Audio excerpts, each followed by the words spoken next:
Hey guys, Nyx here, and we are back with The Last Door.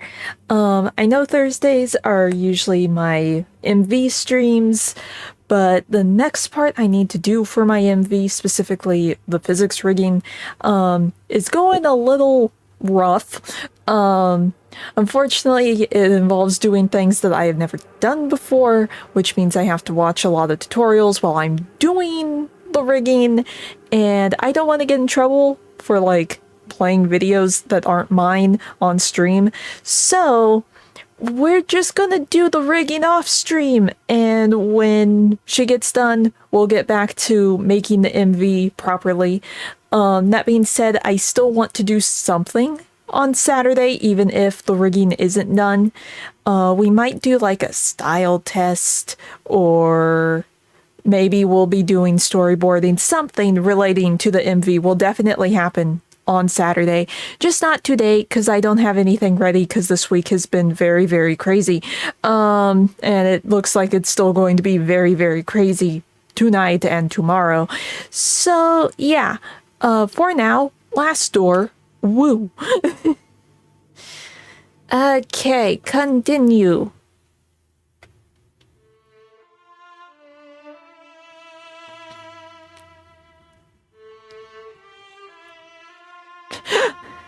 Oh, it's starting from the credits. Okay, episode 4. Previously on Last Door. I can say that now since this is the second stream. After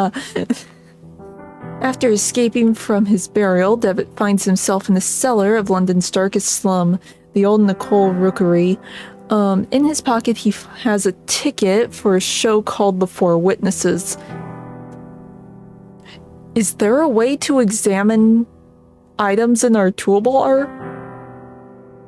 'Cause I didn't know that that's what the ticket was for. I just knew I had a ticket and was very confused. Okay. Devitt walks through the misty streets, following a strange man who seems to guide him. He learns the legend of the Smurg, the king of the birds. Following its trail through a dreamlike land of fog, Devitt finally meets Alexander, a member of the secret group Devitt and his friends had at school. Alexander welcomes Devitt and speaks of an entity called the Bird that has been calling them ever since the experiment they conducted back then. There is no turning back. Oh, also, I didn't pick up on it yesterday, but I realized afterwards when I was working on the VOD, in the first chapter, when we go into the cellar or whatever, and we free the cat from the wall, and we find the knife, the box also had the golden robe and the mask, like all the cult members at the end of chapter 3.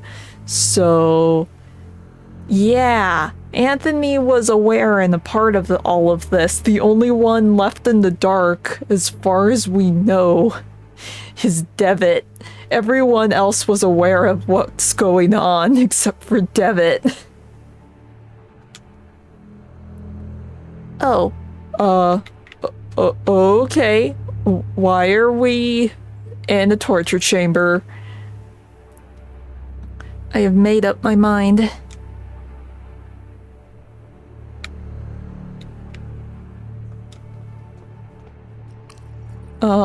I'm ready.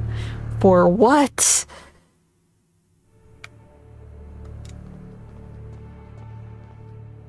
Go on, do it. Oh. Do it. Do it. Okay. Such a happy game.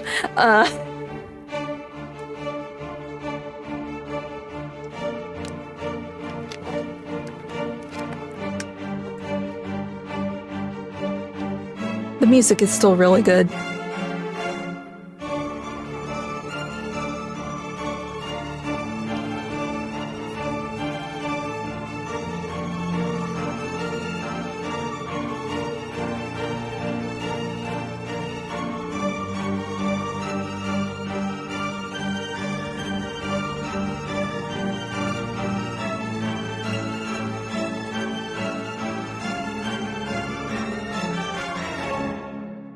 Ta-da!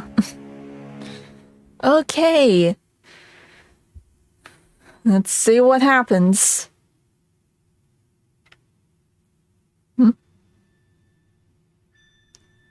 Ooh, are we getting a fancy cutscene? Can you see all these stars twinkling in the black outer abyss? All the constellations traced by human eyes in long distant eras. We aren't wearing our fancy robe. Look now to the forest in the valley, to the old tower, from the last tree in the distance to the stars in the sky. Everything the light touches belongs to you. No. And even the stones beneath our feet are just silhouettes that hide the truth from our poor senses. Ancient shadows that hang over the veil that hides the world, as if it were the curtain of a theater. The veil separates the truth from the lie. And now we are teleported to the theater. The veil is a place, Devitt, a place of mists. Anthony's great abilities brought you here, but his influence will soon fade away. The mask of lies will descend over your eyes once again. Okay. You must find the door, as I did. Could it be, perhaps, the last door? The door that gives passage through the veil. Oh, the mask isn't looking too good. Open it and we will walk together beyond the mist. Okay. I suppose you are wondering why I called you so urgently. I cannot deny it, your letter was truly mysterious. I have been traveling, Doctor, to Scotland. Have you heard about the massacre of St. Gall? Something? Well, yes, the tragic event has been the continued object of speculation and grim rumor in every newspaper in England. For weeks now, pamphlets have claimed that all kinds of macabre things took place. Or macabre. Sorry, it's macabre. I can read. I know words, I think, hopefully. Yeah. But I don't understand. How is all this connected with my patient? He was there. I'm afraid he is one of the victims. Oh no. See, are you telling me my patient has been murdered? Murdered? Thankfully, no. Please excuse me for alarming you. I did not mean to give this impression. Devitt was attacked, but survived. What happened to him, then? It seems the criminal was caught by Devitt in the midst of the act. Then he tried to do the same thing to Devitt that he had done to the others. Fortunately, the nuns arrived in time to unearth him from the coffin. Devitt was hospitalized. Okay. So there's the gap that we didn't know about. Oh, hey, Pepper. So we now know how we were unearthed. The nurses report that he remained unconscious for an entire day. Okay, but then someone took us out of that hospital, put us back in the coffin, and took us to, what, England? London? Somewhere in there? Okay, what was Devitt doing there? Many years ago, the St. Gall Hospital was a boarding school. It appears that both your patient and Mr. Beechworth spent a part of their youth there together. We can assume that Devitt was investigating something. He believed he had found a clue related to his friend's death. What was the cause of those awful deaths? No one knows for sure. The victims were inflicted with terrible wounds. All of them had the expression of utmost terror on their faces. I see. What conclusions do you draw from all these circumstances? I have some theories, but I would prefer not to reveal them until the events have unfolded. In all of them, there's a fundamental element whose role has not yet been revealed. And what leads you to this conclusion? It is something that the Holy Sisters found beside Devitt within the coffin. An empty hypodermic needle with traces of an unknown substance. Is that the morphine? Or is this leading back to the experiment?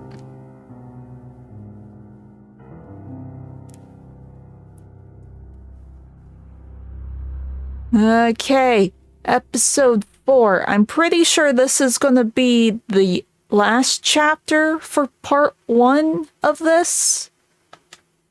We will see. I think each one has like 4 chapters, 4 or 5. I'm sure this is the place. Alexander's house must be just ahead. Okay, let's look. The ancient castle of Pevensey rests in the distance. It was a garrison first built by the Romans, but was abandoned and has been in ruin ever since. Okay, we got a castle. It's good. Like I said yesterday, this is like the first horror game I ever played, but I've never actually been able to finish it. I've only ever played the first 2 chapters before, so I'm enjoying it. It's spooky. It's fun. Would recommend. When I found it on Switch, it was only like $2. I think it's normally like 20 or something. There was like a big sale on Switch for some reason. What's in here? A beautifully crafted steel greenhouse. It is old, but still in good condition. Oh, hey, lobster. How you doing? What's over here? It's latched. I can't open it from this side. Then reach over and pull the latch. It's not that hard. You're like the right height. You can pull that latch. Yeah, they really are. Because I've watched some playthroughs of other point-and-click horror games, and they're, like, really good. More people need to play them. That's good, lobster. We can look at the sky. It may have taken all day, but I finally made it to Alexander's house, and just in time. Soon it will be pitch black. Oh, is there 2 things I can click on? There is. There's a large iron bar latching the door. Move it. It's quite odd that the door was latched from the outside. Does that mean we can go in? Oh, we can go in. Oh, but we don't have our lamp anymore, because everything dissolves after you use it once. Okay, we will return.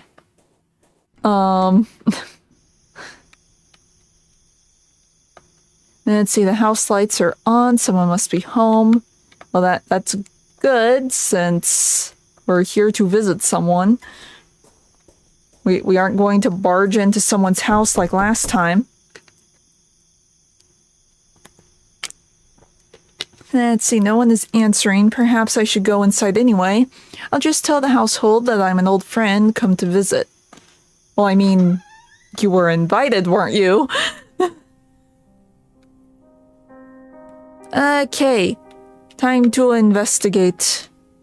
A strange woman stares down at me, glaring with a silent reproach at my intrusion. Well, at least finally someone admits that you barging into people's houses aren't necessarily a good thing, even if it is just a painting.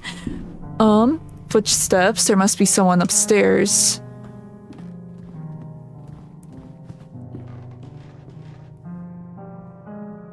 A well-crafted grandfather clock, but it seems to be out of order. One of the hands is missing. Okay.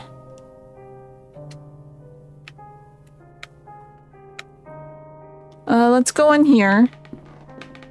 We'll see if we can get any items before we go upstairs, where clearly the story is. It could be Pevensey Castle, but in this painting, the garrison is not in ruins. Okay. A couple of old teacups sit on the table. One of them is full and still warm. Okay. Anything else? No. We go. We sneak. People yell at us because we break into their house again. Oh, we get a lantern. We can do things now. An oil lamp. Take. Yoink.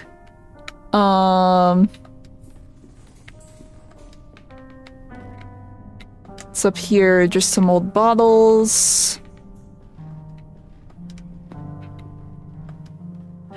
It's a diary. This is the last thing written. The last pages have been ripped off. October 12th, 1887. It's been a while since I can't devote any time to this diary for reasons beyond my control. An event most tragic has taken place in this house. Mr. Dupre has gotten ill, immersed in an everlasting stupor from which, it seems, he shall not return anytime soon. Since the accident, I patiently take care of him. The doctor's treatments don't seem to do any good. I feed him like a child and make sure that all of the sculptures in the house are turned towards the wall. What else can I do? October 13th, 1887. The clockmaker just left. He has done such a good job. In the end, Mr. Dupre is not going to be able to notice the change in the clocks that he had so insistently requested. In his state, time will not be a problem anymore. Looks like the diary of a member of Alexander's household. What happened to them? 1 second. It looked like some pixels over here might have been more paper.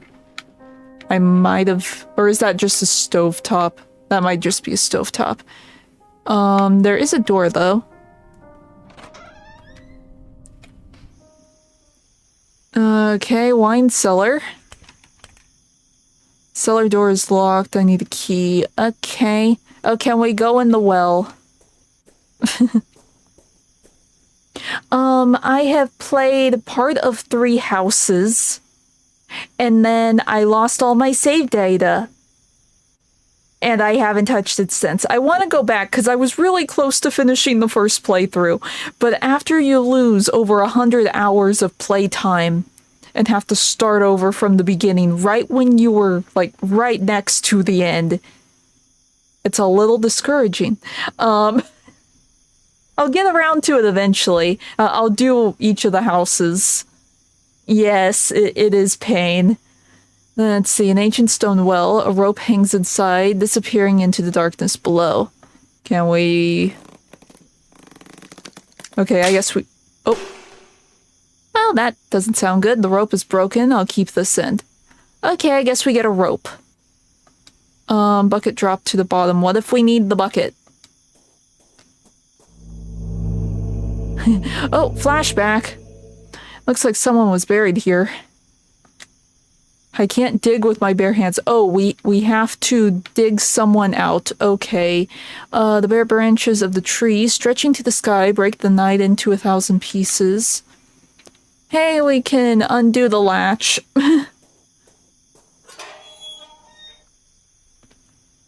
I was enjoying it.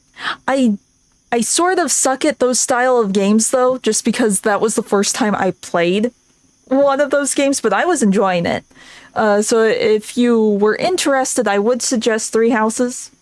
Granted, that's the only one I played. There might be better ones than that one. That's just the one I'm familiar with, and I was enjoying the characters.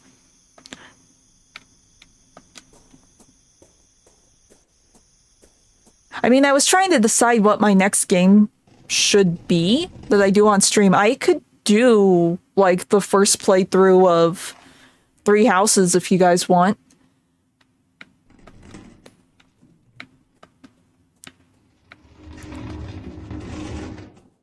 Because it's definitely a game where you have to play it 3 times since each one is a different house. Let's see. This pane looks as if it's been broken from the inside. Okay, but...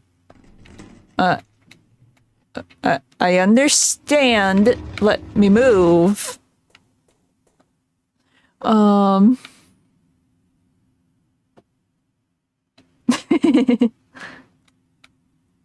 Let's see, a statue of an angel with its wings spread. Its head is missing.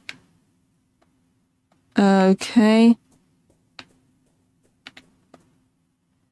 Let's see, statue of an angel, or I can't talk. Angel covered in mold. It's glaring at me with a sad gesture. Is there anything in here? There is. If it would let me select it. A glass jar containing a bluish substance. It has a label saying vitriol oil. Okay. I guess we're good.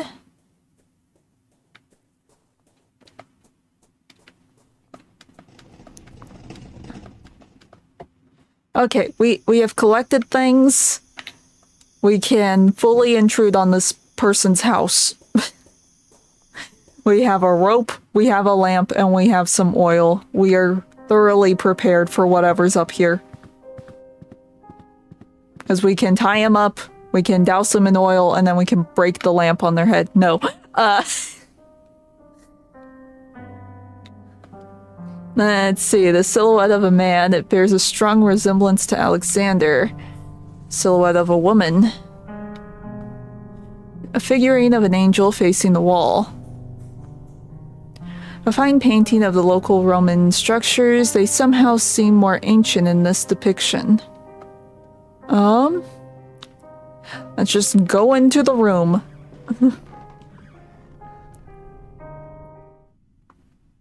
Oh. Hello, Alexander.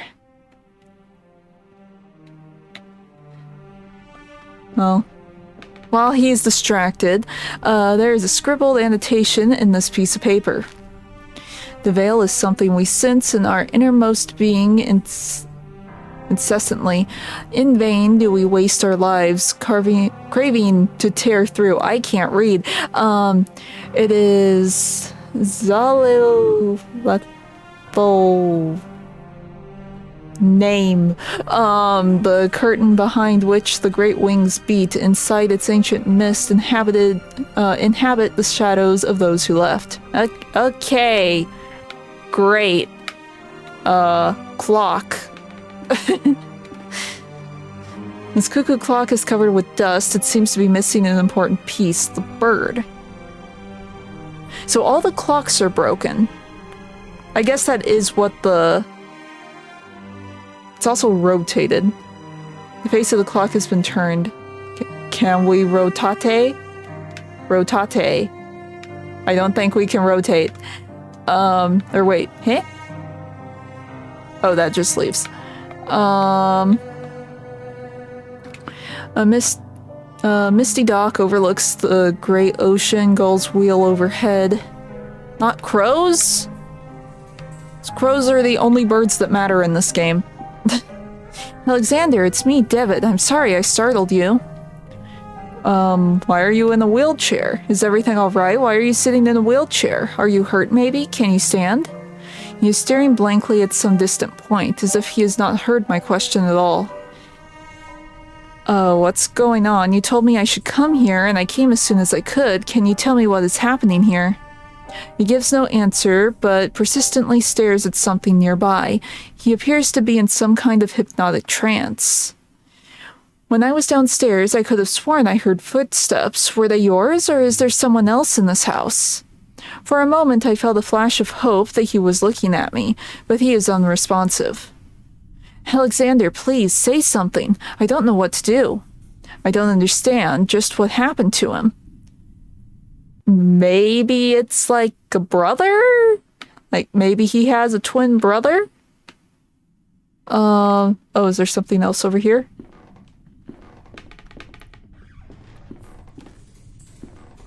The table holds nothing but a box with a description to be taken in case of anxiety. It is empty. Oh, the dude overdosed on anxiety pills. Oh no. Can we use the rope to pull him around? No, we can't. Oh, we're all a little bit insane in here. I mean, that, and he's like a cult leader. Alexander is. So he is insane. And we have gotten ourselves roped into it. At the beginning, like the opening scene for this game, we were about to be injected with something. Well, a little recap in case you missed like the first half of yesterday's stream. So Devitt here, when he was a kid, he and 3 others made like a secret club at their old boarding school, and they did some sort of an experiment, and they came in contact with an entity known as what is it, Seagram or whatever. It's the Bird King. It's the crow. And Devitt sort of moved on. He went on, he had a life, but everyone else got obsessed and they formed a cult. And eventually one of his friends that was in this group offed himself. No problem. But he offed himself. He sent a letter to Devitt before he did, and Devitt came to investigate, found his friend dead, and his friend is like, go back to the boarding school, find the truth. We have done something horrible. And he investigates the boarding school, finds out about the cult, gets trapped in like a haunted mansion thing, finds the cult, and now we're here. So this might actually all be a dream, this chapter, considering it opened with him being injected with something.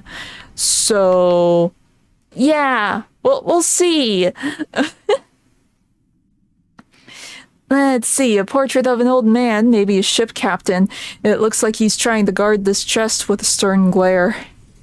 Well then, let's break into it.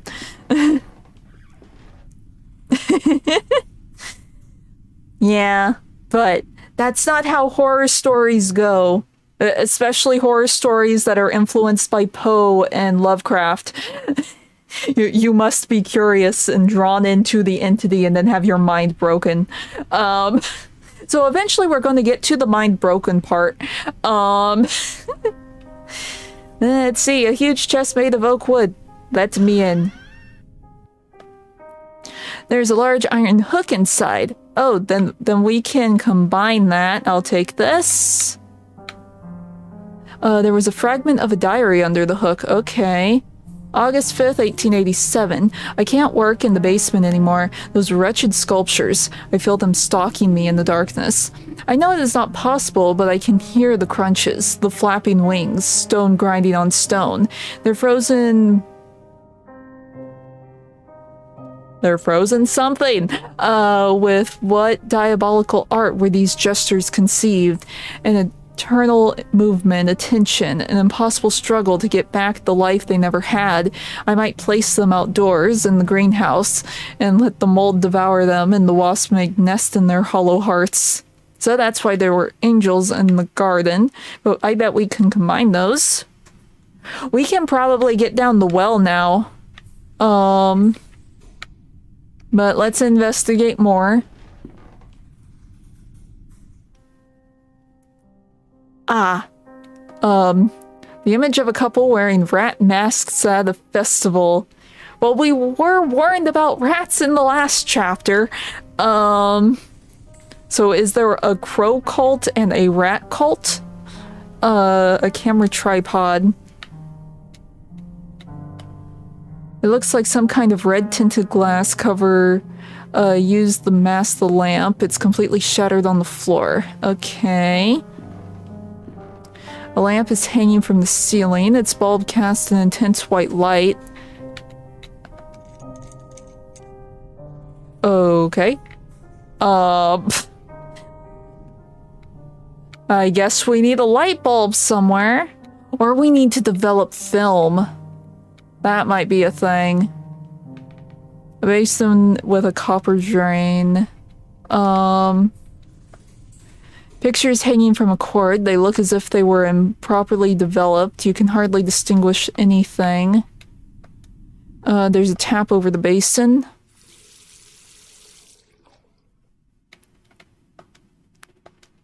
Okay.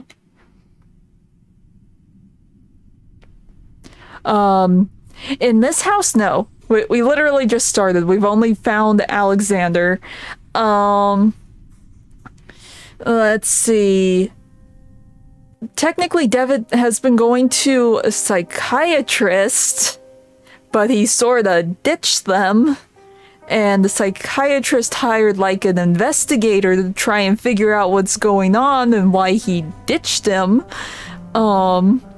So that's like the B plot of the story, that they're like chasing after Devitt. But we haven't really met up yet. Let's see, it is a big book of home chemistry recipes. A few pages have been bookmarked and some articles are underlined. 3,149. Collodion for photography. Collodion is a vehicle by which the photographic chemicals are united upon the surface of the glass and the sensitive coating produced. Many formulae are published for this article to which great value is attached, some supposing that to its peculiar composition belong the principal cause of failure or success. This is only partially true. 3,151. To develop a positive image. Yeah, we're definitely developing photos. This is done by pouring upon the plate about 1 ounce of the vitriol spirit solution and only then adding 5 or 6 drops of the cyanide acid.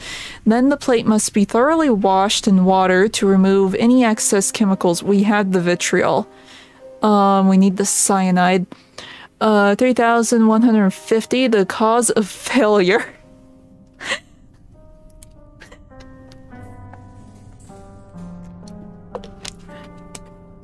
Sorry, I recently discovered Stephen He on YouTube. I can't see failure, the word failure anymore without laughing.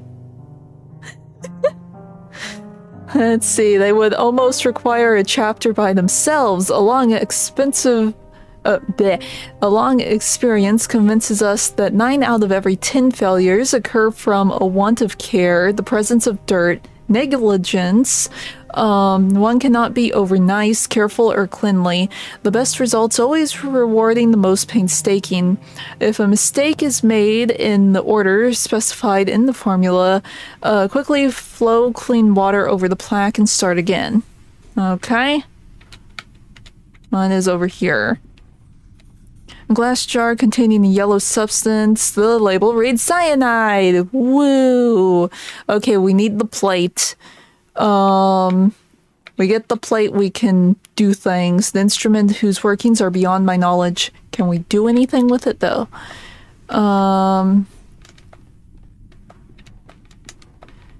So, we got that. Is there any way to fix the red bulb? Because I know it can't have, like, direct light on it. Camera tripod. We can't take that with us. Okay. We go here.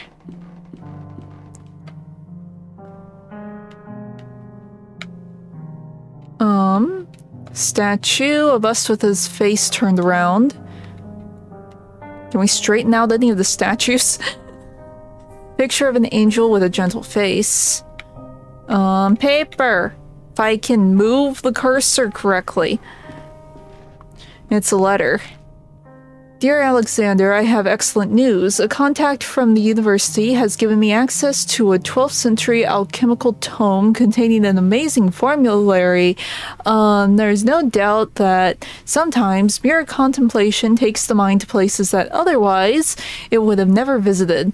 Leafing through the grimoire and marveling at the exquisite illumination of its pages, I have been struck by a sudden epiphany, a radical but elegant method that I have decided to try.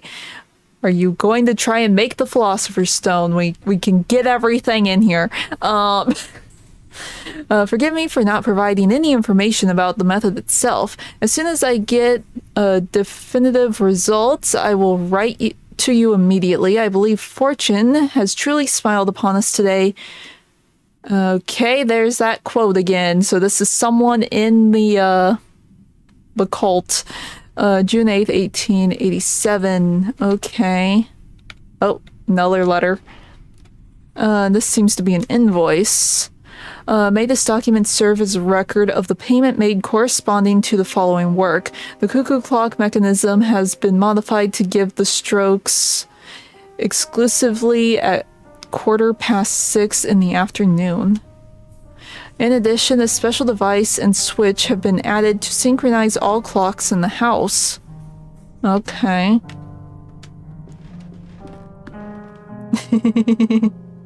Who knows? Probably all the people, they probably fed it to the bird. Because the crows know things. The crows have been stalking us. Let's see. This shelf is lined with strange and complex books. Some titles include The Movements of Shadows, Preserving the Mind, and Lessons Beyond Nature. Okay. Why do I feel like we need to move this bookshelf? Oh, there. We can investigate this. What's here? Large envelope of black felt covered in dust and ashes. It is labeled with a warning. Do not open it in... Okay, so we have the photo. Do not open it under white light. Give. Okay. I'm assuming the lantern's going to be fine, because it does sort of look red.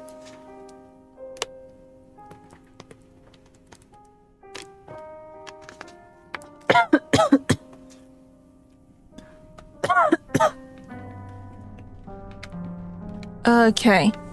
Don't. We need to wash it off first. The tag on the envelope advises against opening it under a white light. Okay, so the lamp doesn't count. We need to find a new red light bulb. Come on, let me move.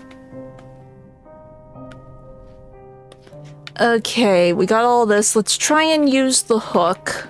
Because I think the hook can get us down the well. And maybe there's something down there.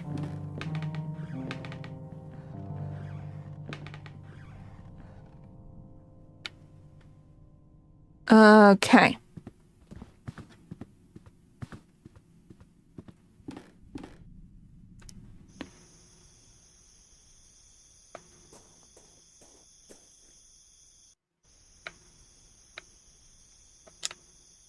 Well.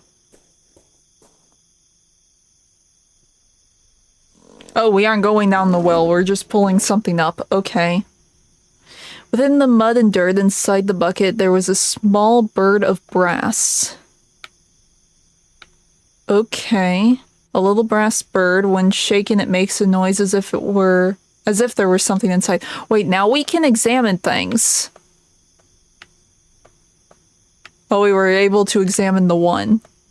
Or wait, is this a thing? Well, I feel stupid. I never tried using the magnifying glass before. Okay, so we need to put a bird somewhere. I'm not trying to look at it. I'm trying to go into it.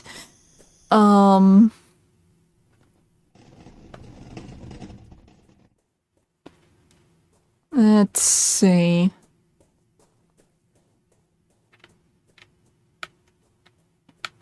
I went too far.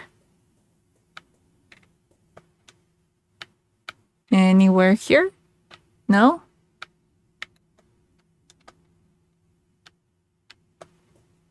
Okay. Bird. Where can we put a bird? I thought maybe the statues, because one of them was broken, but I guess not.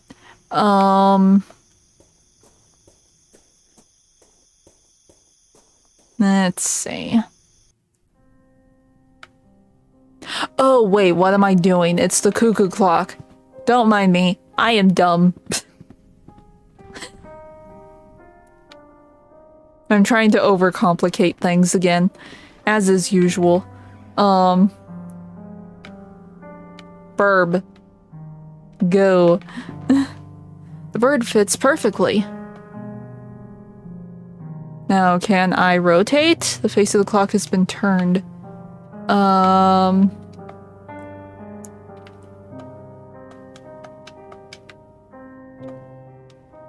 Okay. What else can we do? There's nothing here, right? I already checked this. This is nothing. Yeah, it's the anxiety pills. Okay.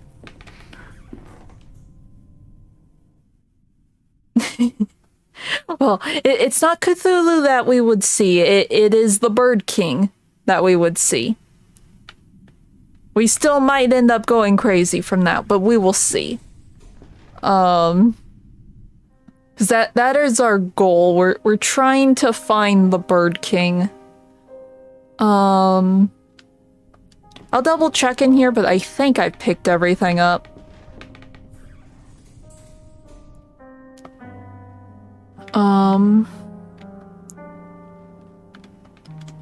It's just the basin. It's the picture. There's that. Oh yeah, the weird device. We don't know what the weird device is for. We'll figure it out eventually.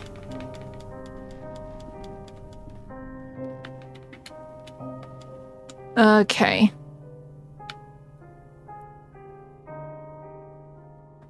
Because I don't have anything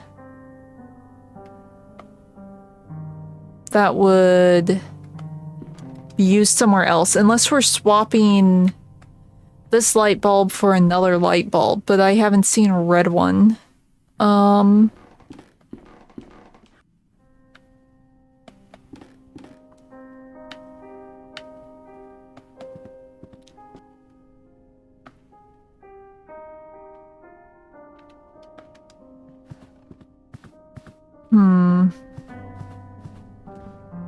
Maybe there's something else in the forest that I missed?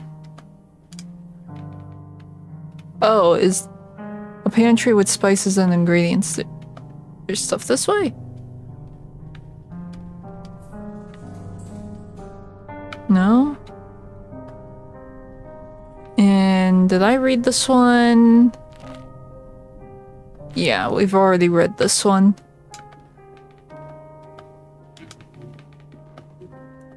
Old bottles.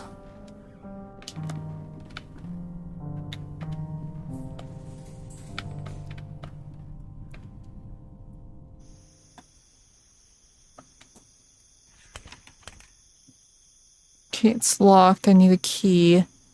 Oh wait, can we pick up the bucket? Strangely enough, there doesn't seem to be any water in the well. But the bucket. Can we use the bucket at all?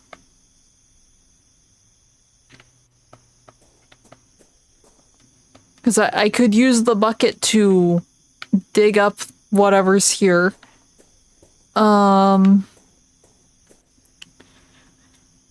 Okay.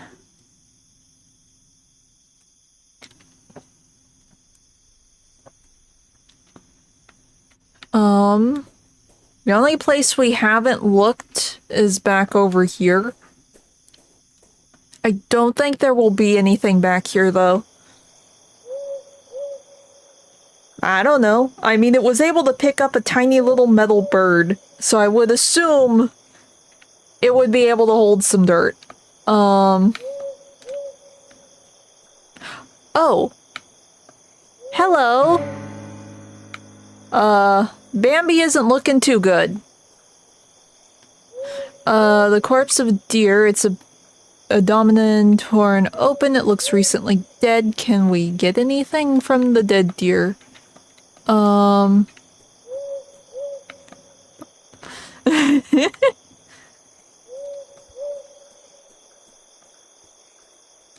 Okay, I don't think there's anything here besides the deer. Oh dear. Bye, Bambi. At least he's with his mom now.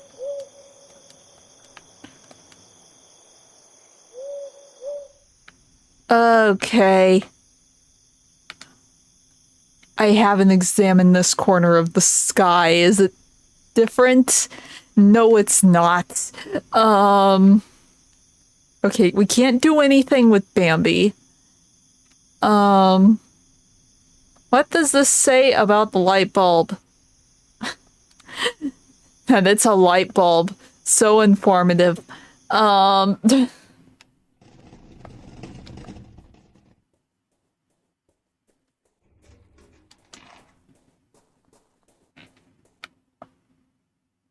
these are just the angels and the broken glass and... What am I missing? Or wait. Anything? No, we've examined all of this.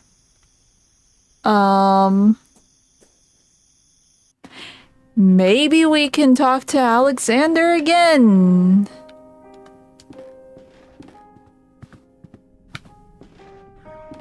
Does this clock do anything?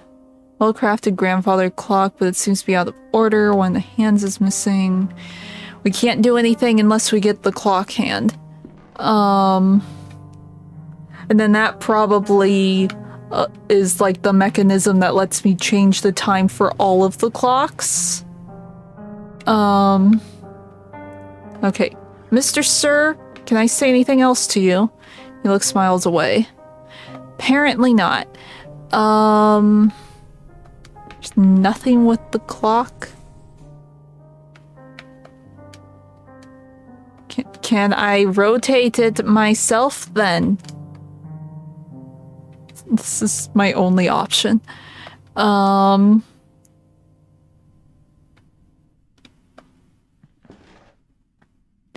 This will take a bit of me figuring things out.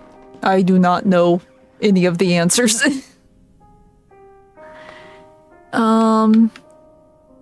It's like, no, we can't do anything there. Is there anything else in here? There's a fragment of a diary under the hook. Okay, working in the basement. Yes. Sometimes things click. Other times it's like, I'm gonna run around in circles for like an hour. We'll figure this out.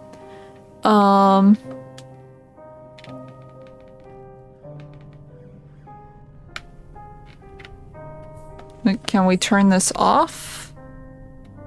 Because we need to do the photo. The light bulb is dead. Do we need to dye the light bulb? Is that what we need? What could we do to... Oh, the deer! The deer was the answer! We need Bambi's help!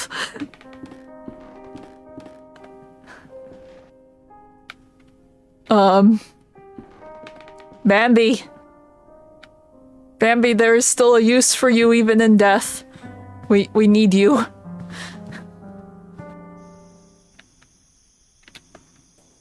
I wasn't thinking that dyeing the light bulb might be a thing. Dyeing the light bulb, I'm sure, is the thing. Hello, Bambi. Can I borrow some of your blood? Now the bulb is grossly covered in blood. Woo!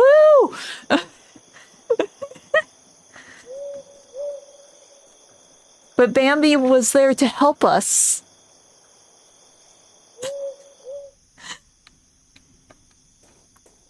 Now we can finally do this puzzle. I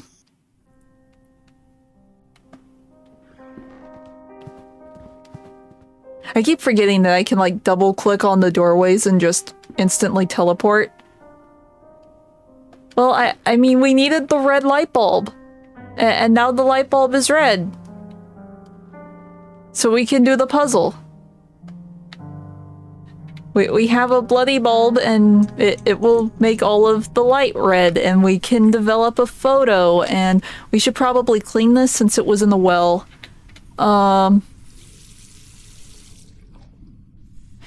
soaked the plate. It doesn't appear to have caused the reaction. I know, I was just washing it off. Okay, what is the order?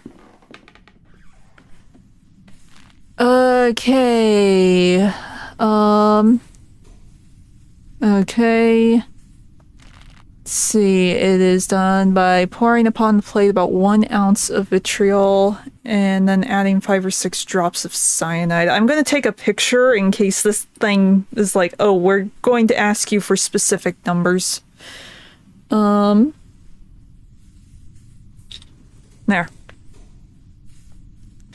And the plate must be washed. Okay, failures.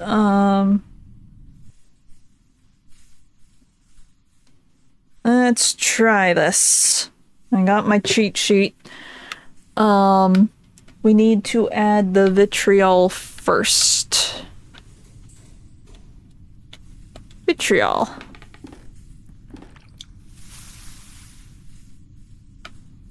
Oil has caused a strong acidic reaction. And then cyanide.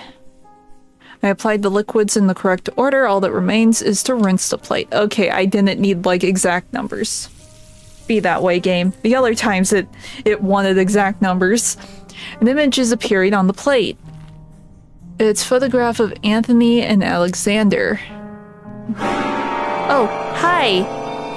Hello. Goodbye.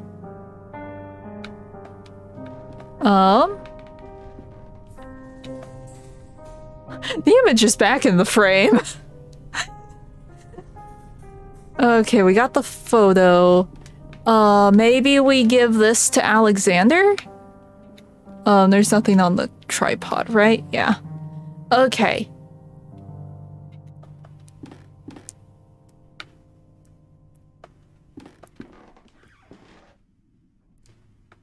Mr. Sir? Alexander, do you recognize this photograph? Take a look. You are in it with our old friend Anthony, and with someone else blurred in the background. Do you remember him? Does he mean something to you? The bird awaits. Oh no. A piece of clockwork, a hand. Okay, I'll take this. You wait for the bird. You do that. We'll make the bird appear. Let's see, I put the clock hand in its place. I only need to set the clock to the correct time. It was... It said what it was, and I forget what it was. Kinda? What's the number? It was like 6 something.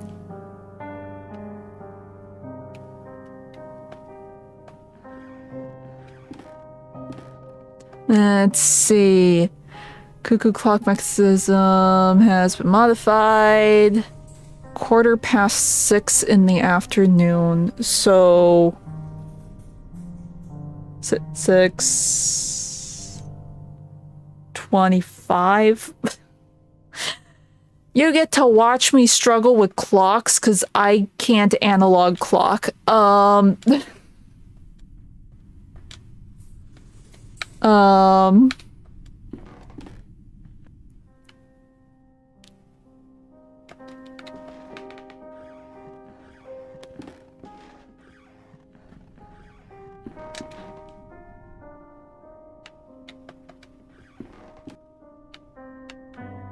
Okay. Because if it has me adjust the hands, yeah, it's gonna be manual. Oh,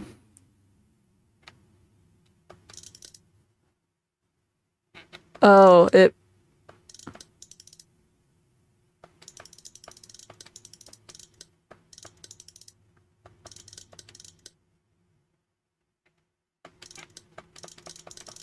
I think I went too far. I thought it would do something.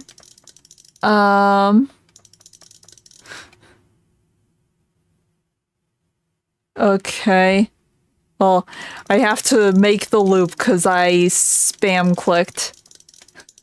Hey, GM!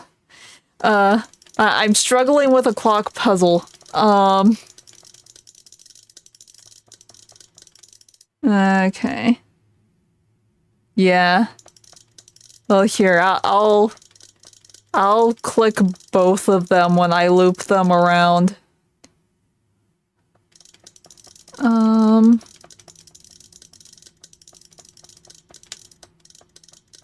Okay. Bop.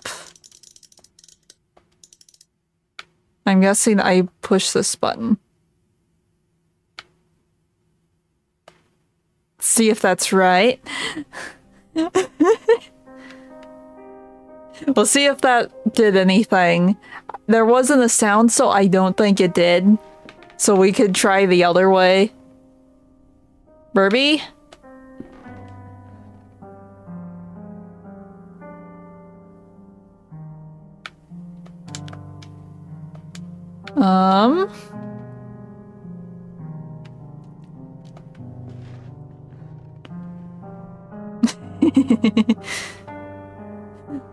Well, I mean, I could always add a filter and I could mute all of my audio.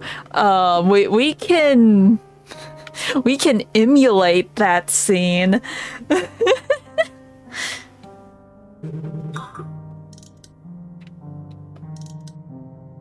Oh, we can go back and forth.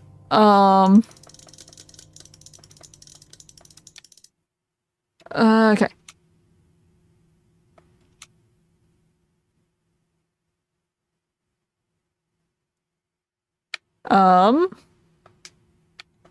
Nothing?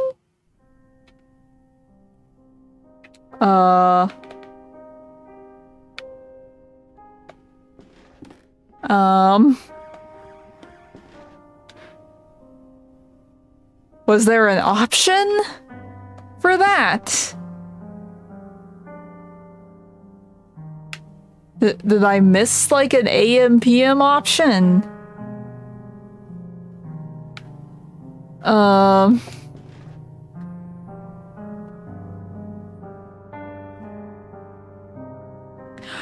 Oh, is that it? We have to do it sideways. Oh no. Oh, it is. Okay, so we need these two numbers. Okay. I wasn't picking up on the fact that the hands were still like that they were moving in the same position. Okay, so it's over here. Okay. We'll try this again. Also, my phone keeps going off. Why does my phone keep going off?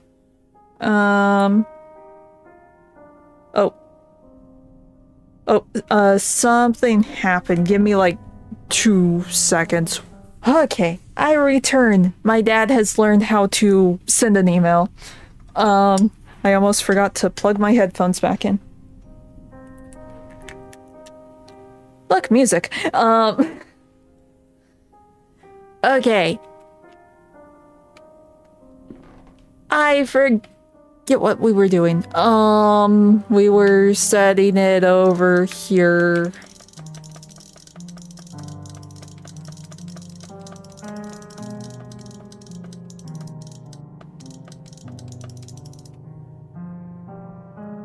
Is it? I don't clock, and I don't know what 6:15 would be, honestly.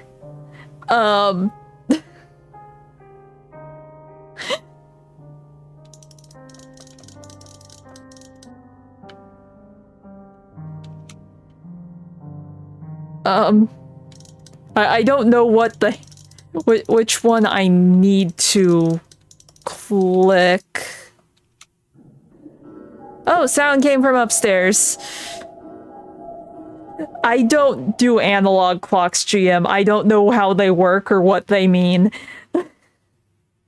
I use digital only. I never learned how an analog clock works. They're cool, but I don't know what they say. Like, this costume, I almost gave myself a pocket watch, but the meshes weren't cooperating with me.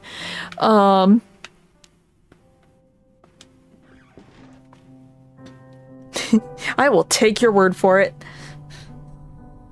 Let's see. The bird has burst out at the stroke. Now its beak is open. Okay. He's having some kind of seizure. He is trembling out of pure horror. Bird? There's a key inside the bird. Okay. Key. The key was where? Key. The cellar. What will be in the cellar? Will it be more Bambis?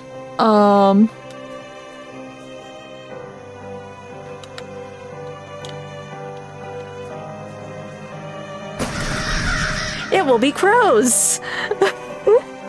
Even better. But since there were crows, there might be more dead people in here. Let's see, a dusty carpet of Asian origin. Okay. Mold and dust cover the portrait, making the subject indistinguishable. This piece of fine furniture has several drawers. Okay. Inside this one, there's a gardener's shovel. Hey, we can dig up the body now! That's what we want to do. There are remains of a Roman mosaic behind the wall. I can't distinguish anything clearly.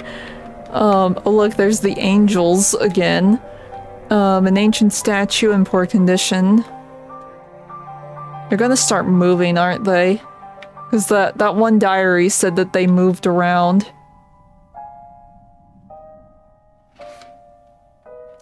Okay. Hidden alchemy lab, question mark? A book written in a language unknown to me. There's a scrawled annotation written in English on one of the margins. This and no other is the function of the serum we manufactured at the boarding school when we were young. We finally get to figure out what happened at the boarding school. I don't know, but we found an entry that was like, the statues move. We're gonna lock them in the garden so we don't have to deal with them anymore. The crows. The crows are behind everything. It's the birds. Let's see. It is something that we didn't understand at the time. To accompany the mind to the proscenium of the big theater, and there help us to look behind the curtain that separates the world of men from the land of truth. To look, I say, if anything, to apprehend an image of what lies there. Just that. Will the hoopoe? Will the hoopoe allow us to raise the curtain enough to walk off the stage and go beyond? Hoopoe? Words are weird. Innumerable jars full of murky objects suspended in formaldehyde. Huge cage full of leftovers and dirt. Animals have been captive here. Jars and test tubes, everything is soaked in chemical residues, and air is filled with the smell of vinegar. I will take your word for it.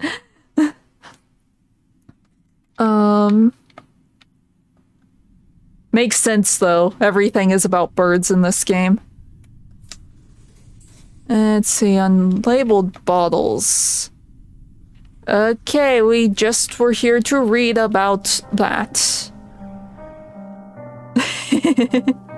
Yes. When in doubt, Google. Not all things are deducible. Let's go dig up a grave. Just a normal Thursday afternoon. Or I guess sometime at night for Devitt. Yes.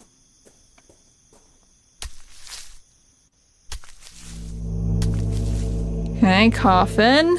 Or, well, that's the flashback to his coffin. Okay. The lock is very rusted, almost shattered. Looks... Cyanide! Vitriol! Well,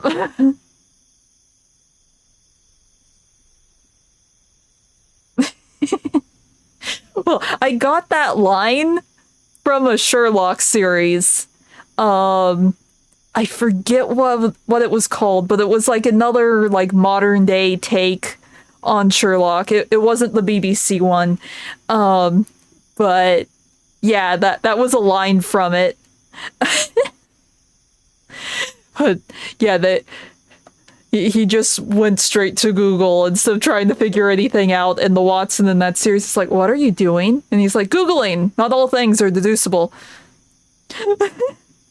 But the shovel dissolved lobster, that's the problem. No, it was a TV show. And the one with Robert Downey Jr. isn't a modern take on it. That one's still like a period piece. It's not set in modern day. Yep, that's how all the items in this game works. Yeah, it was on ABC, I think. I can't talk. The Watson character was a woman instead of a dude.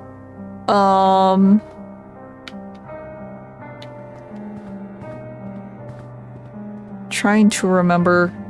Oh, I can't remember it.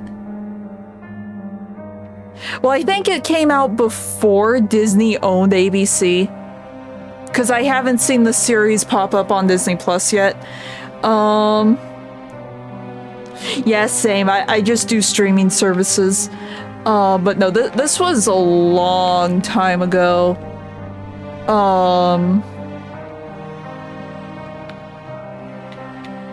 Will you react to this now, or can we talk to you now? He's having some kind of seizure. He was trembling. Cyanide? No. You don't have any more pills, do you? Somewhere?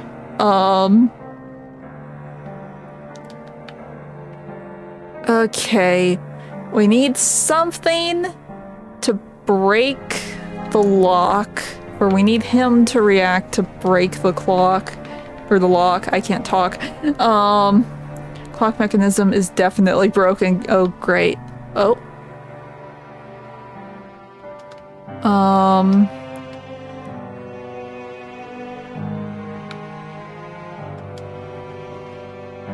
And now I'm distracted thinking of that TV show. Here, one second. It might calm him down. I mean...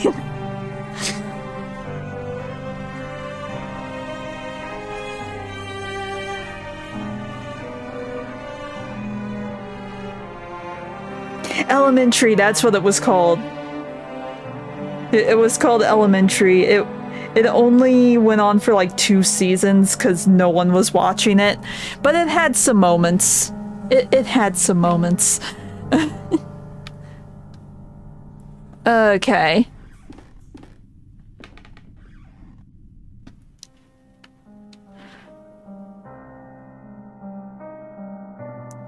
Really? I was just on the wiki and it said that it was only there for 2 seasons. I don't know. I was just glancing at it. But it didn't last that long. Okay, then I just missed it.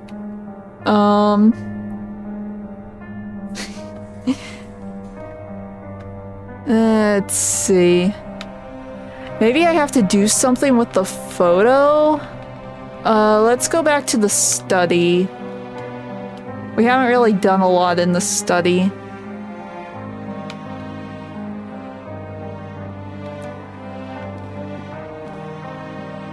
I don't think it will let me do that.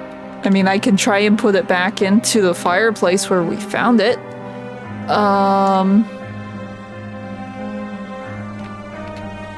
Photo. Lamp. Can I burn things? I can't burn things.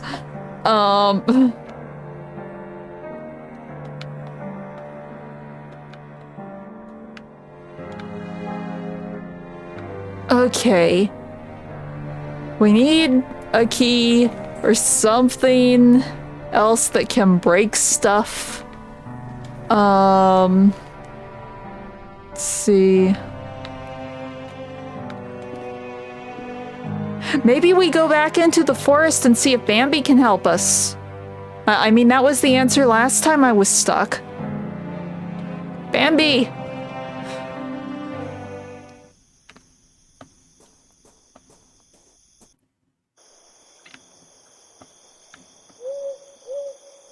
I mean, we did release all the crows.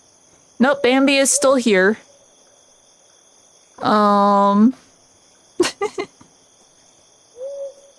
I thought maybe the crows would do something. Because we did release all of those crows from the basement. So they're somewhere watching us, waiting for us. Are they in the garden? Because we haven't really done anything in here. We just got the vitriol from here.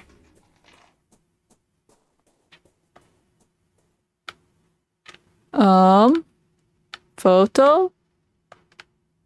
Fire? Boo. I mean, it's a greenhouse. You would think I'd be able to do something with fire.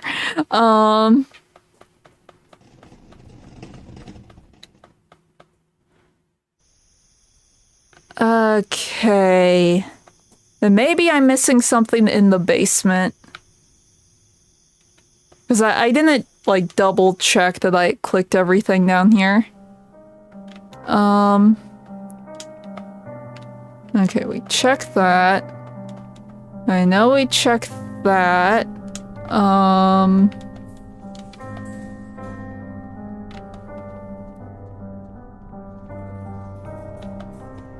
Old ruins, it seems that they were part of the Roman settlement.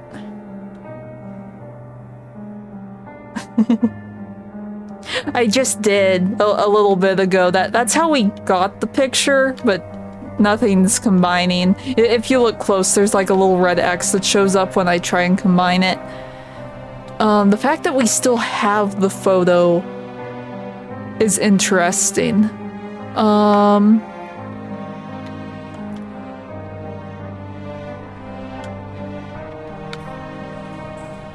You would think this desk thing would have something. You'd think anything in here would have something.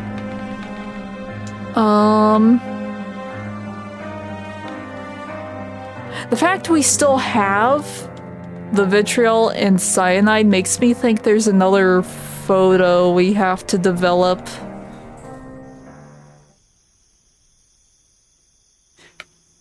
Oh, yeah, that's a thing.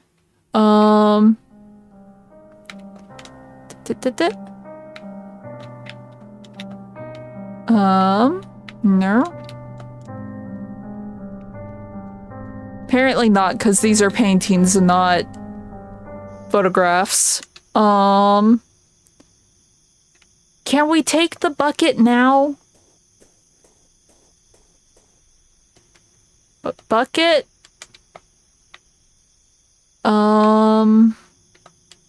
That's nothing.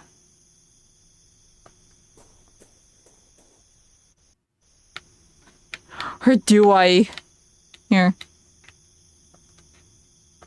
Vitriol?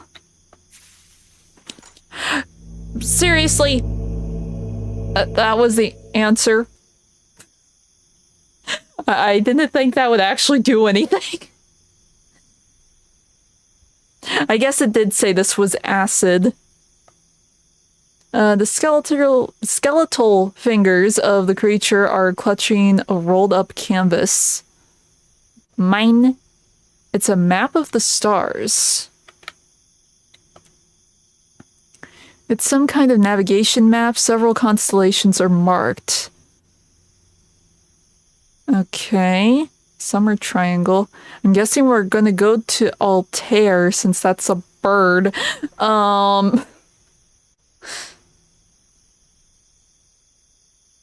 Maybe?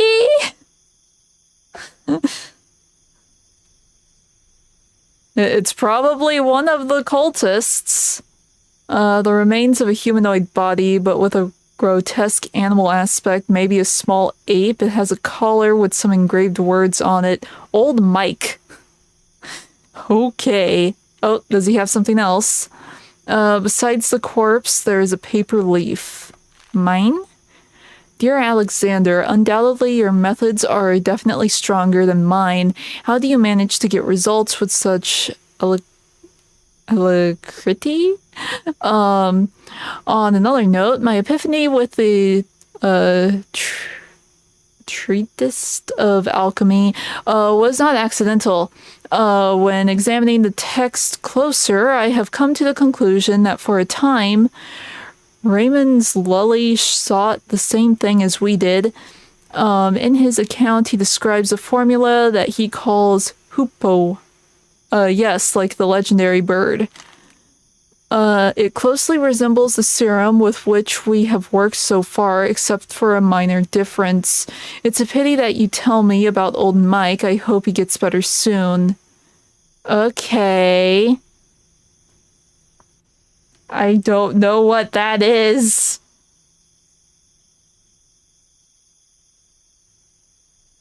Treatise? I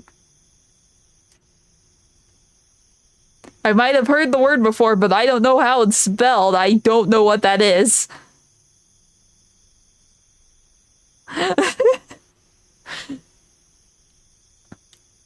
Okay. Can I leave? So we probably need to show this to him.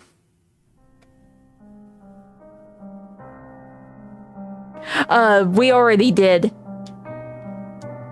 We're the ones that put the rope there. So let's give this picture to Alexander.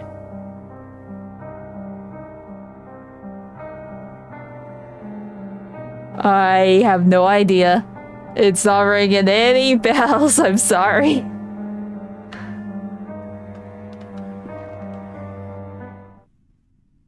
Alexander. Oh, he's gone. That's not good.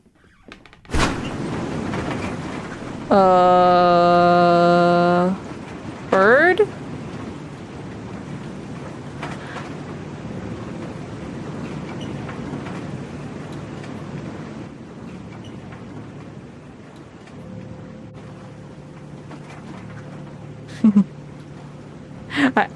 I don't know.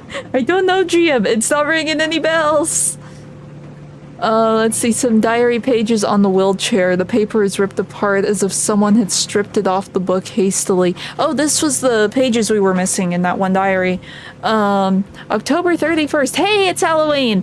1891. I'm writing this in light of my I can't read. I'm writing this in the light of my desk lamp, hoping to be able to remember it all when the birds finally sing and the sun's blessing dispels the dark shadows of my mind. During the whole afternoon, a strong wind hit the valley, so strong that it cracked the larger branch of the old oak in the garden. I find it hard to get sleep during these nights, so I read a lot while accompanying the professor.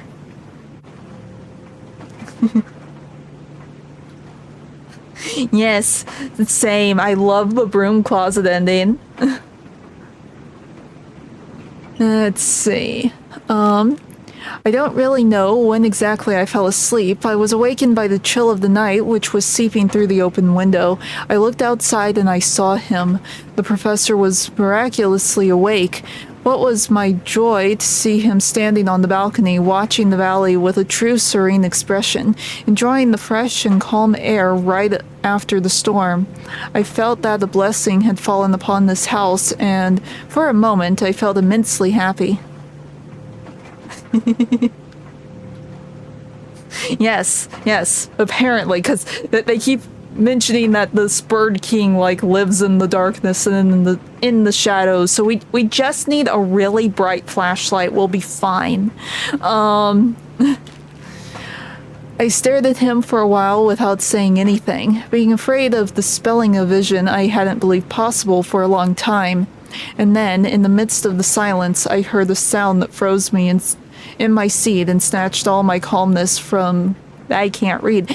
Calmness with such a terrible chill that I will never forget. A loud noise beside me, low-pitched as the drag of a slab, Mr. Alexander's snore, who was pleasantly sleeping in his bed. I've already made a decision. I'll leave this house. Okay. Hello, you got something for me? The statue, it's holding something. Give. It's a lens mounted in a metal ring. Canvas. No? Can't. Okay, what does this do? There's some strange symbols marked in its surface. Yes, this looks like a thing. It looks like one of those things where you can like see different colors through it if you set it on the right picture.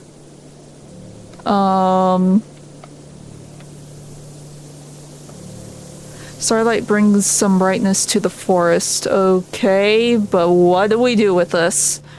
I did.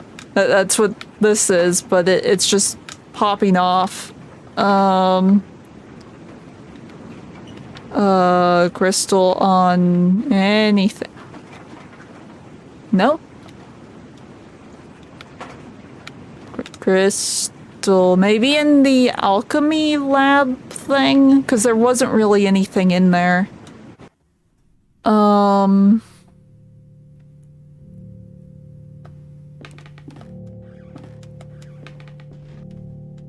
Maybe? Though I think the photo room is done, just because... I mean, everything exploded when the photo came to life.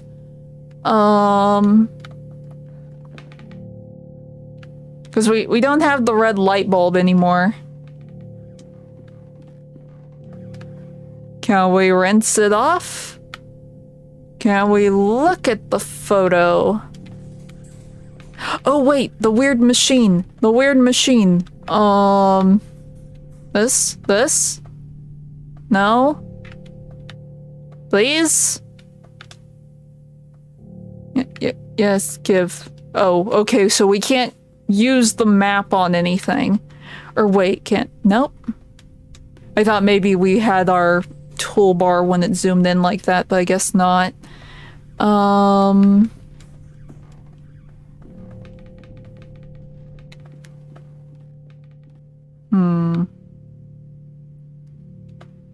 The study?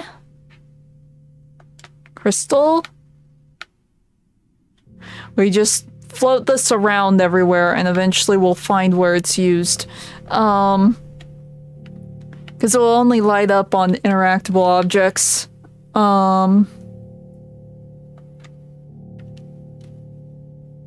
Because this is clearly the next thing we need to use. Yeah, it kinda is. Unfortunately.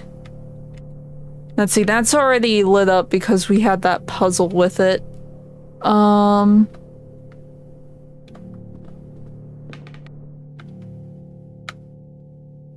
Okay. Anything. At all. No.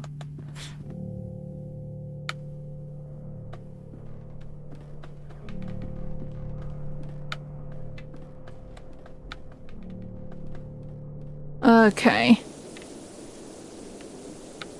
We'll go down here. So I feel like if it's on anything, it's gonna be down here, since this is where... Hello? What was that? Well, I guess this is the right way.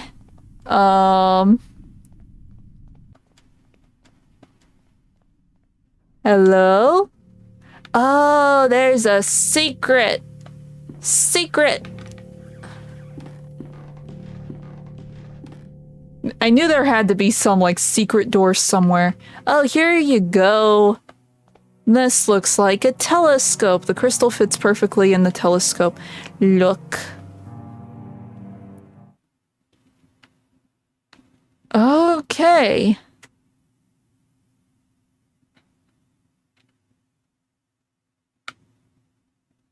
I know these are probably like the zodiac symbols or alchemy symbols, but I do not know any of them.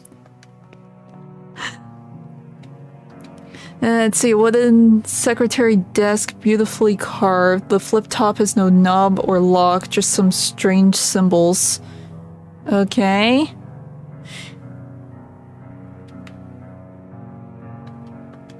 Okay. Okay, I see. Yeah, this is definitely the map thing. Star map.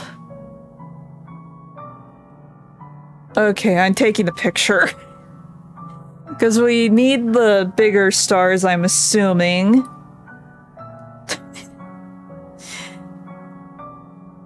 We can, but I'm going to at least try it first.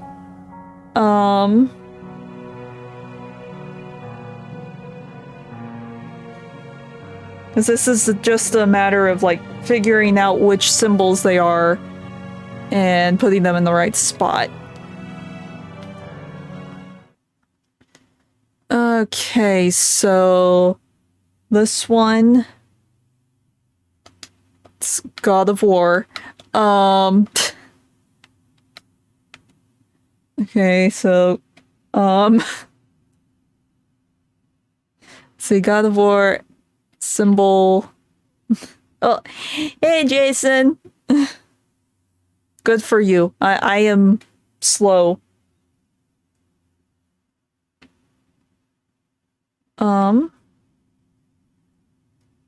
Yeah. Okay, it is that one. And I believe that one. Okay.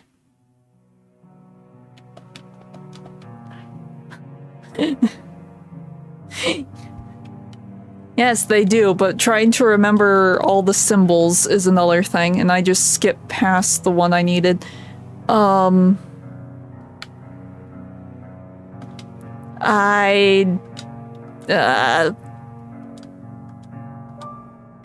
That one and...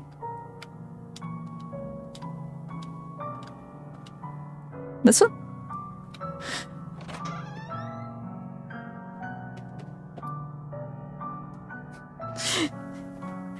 Let's see. You mean you haven't done it yet, Jason? I'm still amazed by that. I really thought you would have done something like that already. Let's see. There's a small cabinet with 2 slots for syringes. Only one of them remains. Take? The voice again. It comes from the bottom of the pit. There's nothing else here. Well, clearly... I know that's the answer. We were like begging for them to use it on us earlier. Alexander.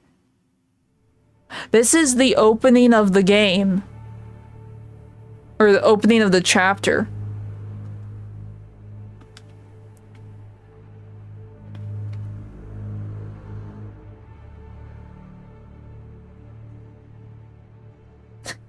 I guess that makes sense. If you make something really glitchy, Nintendo might, like, scrape it from their servers.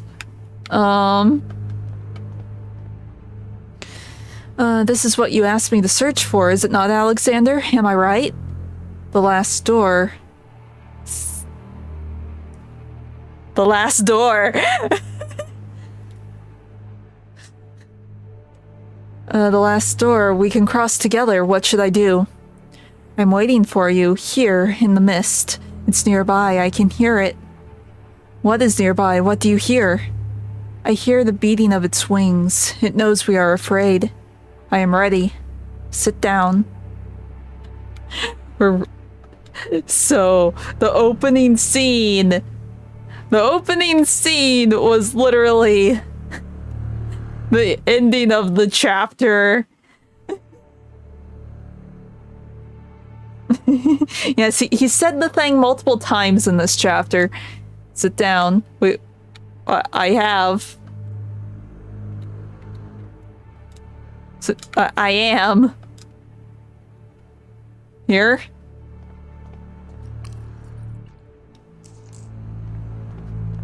Oh no.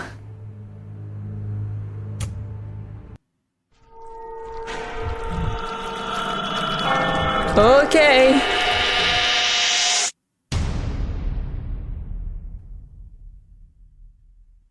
Okay. Do you think that we will find any clue here about Devitt's whereabouts?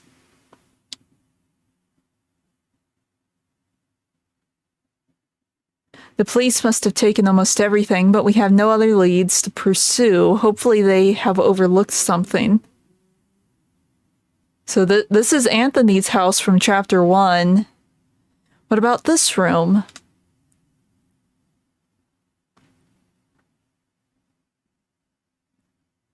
There's a sealed letter between the table and the wall. It looks like Beechworth never sent it. I think it is best you read it. Dear Alexander, please, you must reflect on this. We do not yet know what we are dealing with. If you were to open the door, it may stay that way, an open way for whatever lives on the other side. Dun dun dun. Okay. Oh, it's still going. Well, I guess he did say he was waiting in the mist.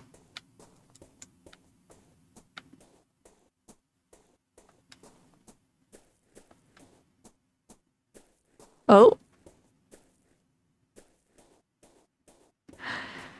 What is it with this game and having people just randomly show up and lead me on a wild goose chase?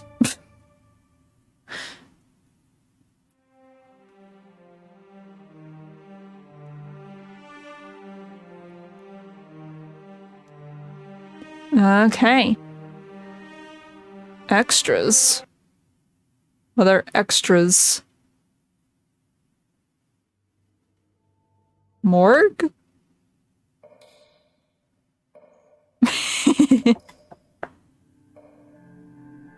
Oh, there's more!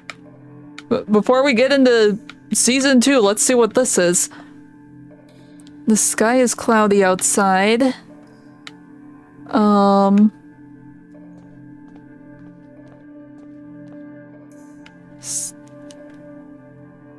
Are we going to be doing an autopsy? Here I have the police and medical report. The latter is still blank. According to the police, the deceased name is Father Ernest Glynn. The man immolated himself. Okay. Yes, this is the complete edition, so it has everything in it. The game's already done. So we'll do the extras since this is just expanding on what we've seen in season 1. I forget. It's been out for a while. Let's see. There must be something wrong with the water pressure valve.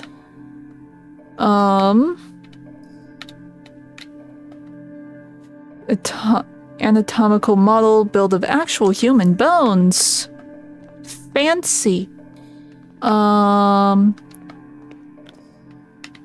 is there something I can do here? Or is... we will see if the police report is right. Oh my, what a mess. I can't talk. Scalpel. I'm not yet sure if I will need to cut it all. Okay, then... Oh, I guess I have to examine first. The skin is all scorched. Cause of death is probably shock caused by sudden burns. A horrible way of passing. What could lead a man of God to commit such an act? All that remains is to file the medical report so he can receive the proper treatment a fine gentleman deserves. Okay, complete.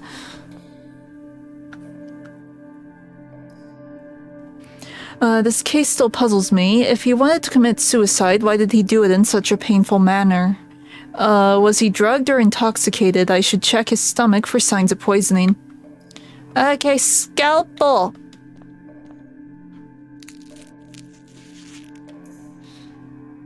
Alright, the stomach looks fine on the outside. Now I should cut it open to check its contents. Scalpel! Ugh. So gushy. What is this? There's something strange in here. It looks like a piece of paper. I need something to keep the stomach open while I extract that thing. Pincer? I don't like the gushiness. It is a note.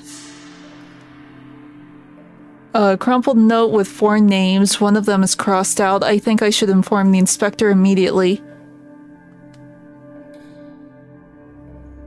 So, okay. It's the 4 people that were in the boarding school. Okay. Death sentence. Francis Baldwin. After being certified of your guilt by a peer jury, we find you guilty of the wicked and violent murders of 14 innocent and sick people. Because of this sentence, I am hereby authorized to execute you at this very moment by hanging to death in the sight of God. Would you like to make a final statement before we proceed?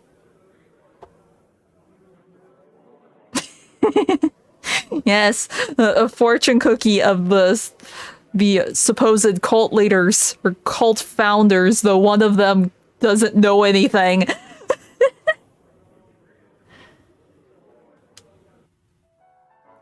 Oh, why will you say that I am mad? Oh, it's him again. You should have seen how mercifully I proceeded with the love. I saved them, I released them, now they are in a better place. Do you still believe I am mad?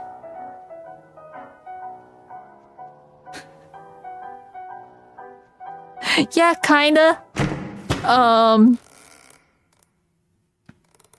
So that was the gardener dude from the hospital. Or the groundskeeper or whatever. So he got offed for his necrophilia.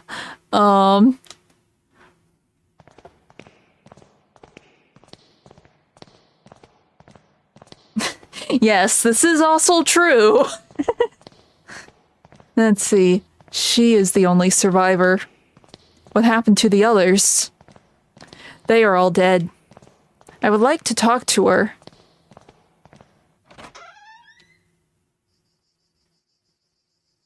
Oh, we're playing as the, like, investigator dude now. At least I think that's who this is.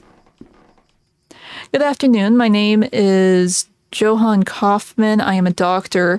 Would you mind if I asked you a few questions? Please be careful with what you ask. Miss Parnell's state is delicate. I am perfectly fine and able to talk, sister. Thanks for your consideration. Now, doctor, I understand you want me to repeat my story. I would be thankful to hear it indeed. I'll stay outside if you need me. I am a sane woman, doctor, in complete control of my mind and reason. You do not dare to question it. I certainly wouldn't. Then I will commence. I woke up in the dark. The room was small, so narrow I could touch the wooden walls just by raising my elbows. Let's see. This was after the attack. Where were you? She's clearly in the coffin. This was after the attack. This happened right after you were attacked? No, I think quite some time had passed since then. I can barely remember anything of that while. When I got out, I found myself in my parents' house. I hadn't been there since they sent me to school. Were your parents there? Did you see anyone there? Your parents or maybe someone you know? I could feel the humid air on my skin and could smell the scent of the long time abandoned. I walked the rooms, unsettled by the silence. The place had the bleak feel of a ruin. She was the one in the coffin that we opened, I believe, in the last chapter.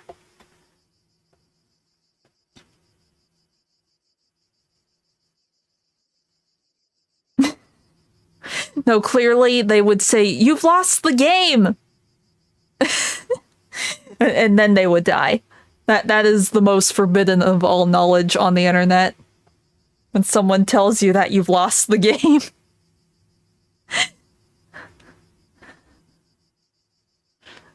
Let's see. Then I saw someone in the opposite end of the corridor. An old woman stared at me.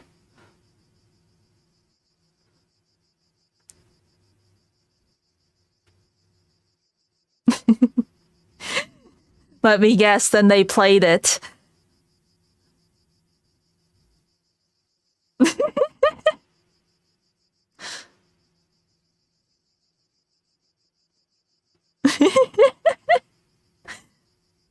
Yes, what is your favorite color?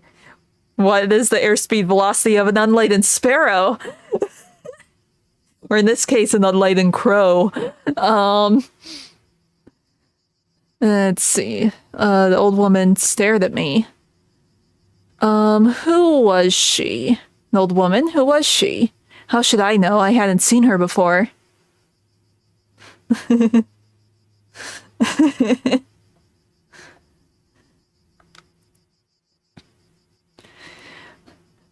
Let's see, I followed her out through the back alley and into the streets. I got lost in the burg of Aberdeen. The streets were dressed in a thick fog covered everything.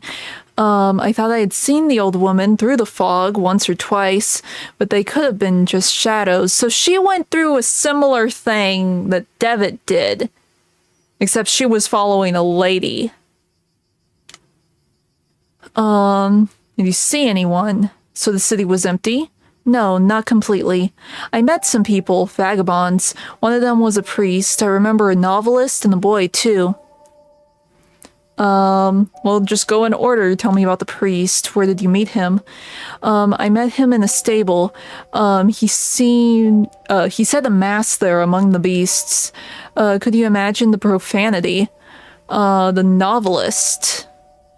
The woman had never written a word. She created only in her mind, you know.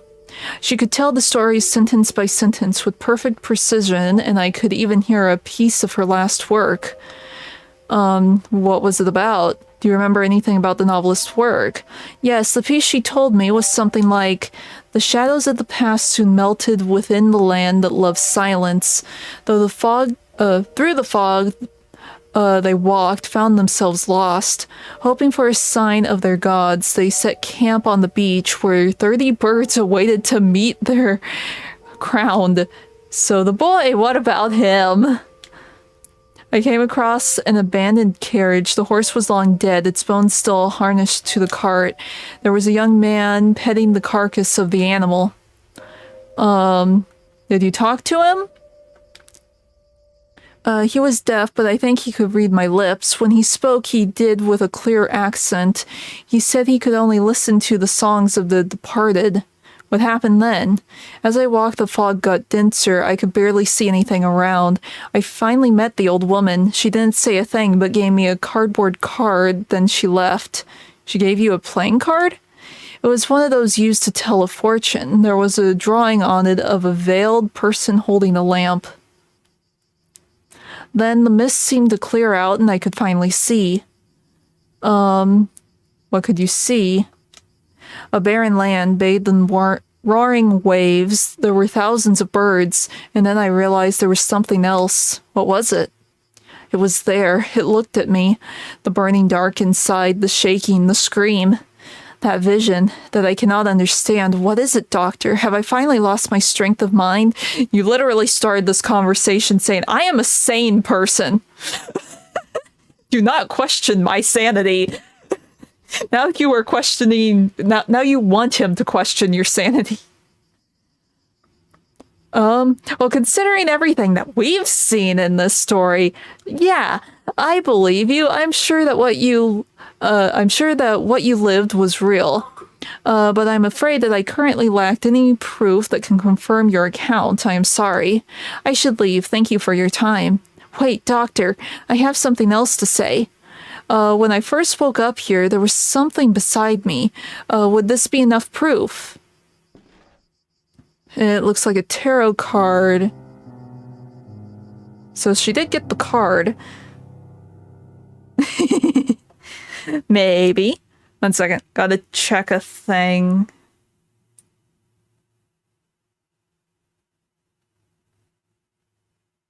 Okay. We are good. Okay. Beechworth's Wake.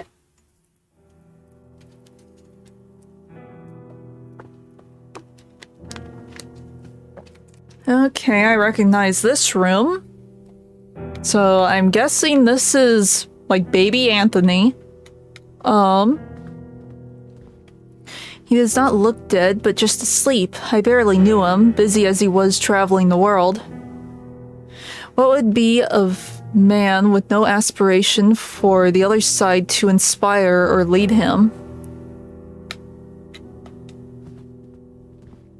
I knew it would come to this. Your father was a terrible mess of a man. I am only grateful that he brought you to our home soon enough, not long after you were born. I hold no doubt that you will learn from his bad example and grow up to be a righteous gentleman. Kinda? They seem like extra bits of the story, like lore, like deeper lore, so you can like try and unwrap the mystery more. What could there be greater than the efforts of mortals to rise from their miserable condition? We will speak later, young man. But I want to speak now. We're busy. This is so sad. He was most dearest to me. You know, your father was a complicated man. He had a strong character and was stubborn as a mule when he had taken a determination. He believed he had a mission in this world, though I am not sure he knew exactly what it was. That which avoids description, the unknown, provides men with a reason to exist.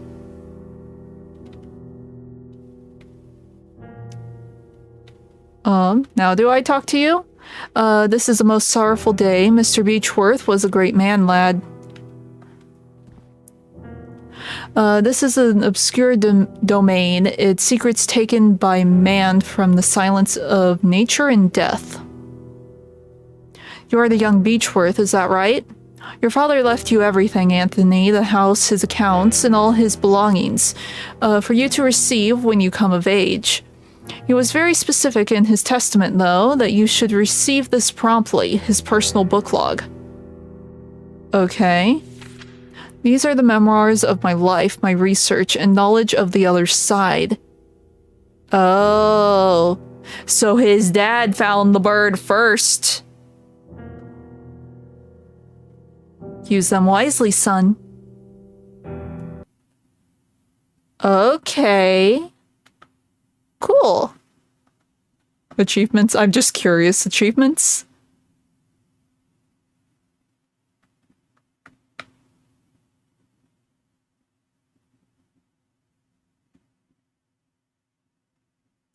Oh, so there's other things that I missed.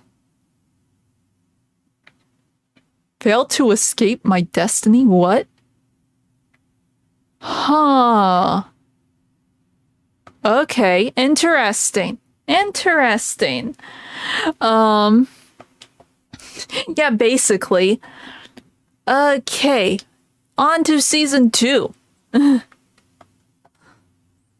What? You spent thousands of dollars again on some pre-order. Am I right? Am I close?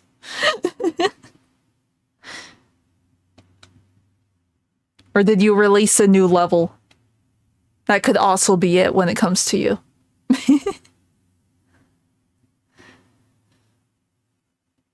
Yes. Knowing Jason, it is possible.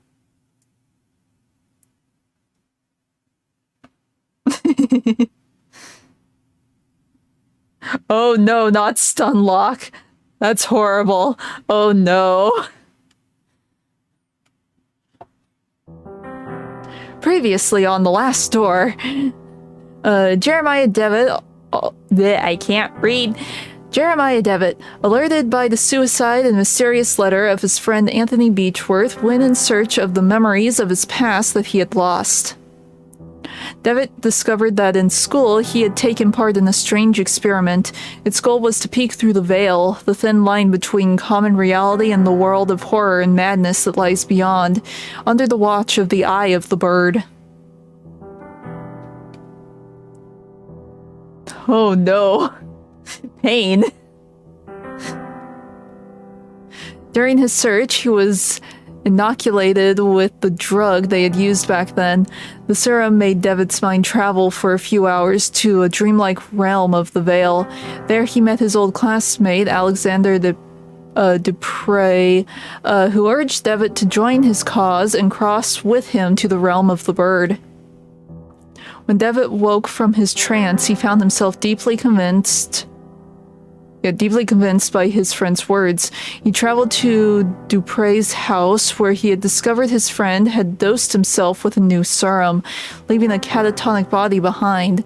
The new drug was capable of transporting the mind permanently to the Veil and beyond. Finally, Devitt found the vial of the serum and had it injected. He met his friend again in the Veil, and together they walked through the last door, entering the world forbidden to human eyes. Devitt's therapist, Dr. John Wakefield, worried by his patient's disappearance and strange visions, had sought the help of his colleague, Professor Johann Kaufman, an expert in the occult. Searching Anthony Beechworth's house, Wakefield and Kaufman found a disturbing return letter in which Anthony had tried to warn Alexander of what could happen if the door was opened. He feared something from the other side might then come to ours. Dun dun dun. Okay, see you later, GM. We are going to look past the veil, I guess. They are coming. Oh wait, when you see a chalk circle, you know that's not gonna be a good thing. Oh no. None of us could prepare for this.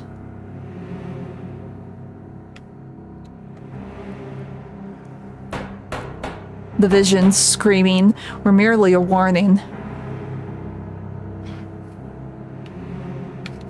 I think it's about to be more than that. And now it is too late. Well, I mean, if it's salt, yes, technically. I know that's a thing with, like, alchemy. You use, like, a ring of salt to protect yourself from, like, dark spirits or whatever. But if that's chalk instead of salt, it's not good.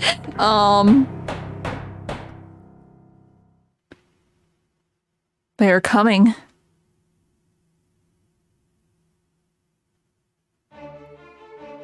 Guess we don't get to see what happens there. Wonder if this has a different intro. Oh, it does. It's not a crow anymore.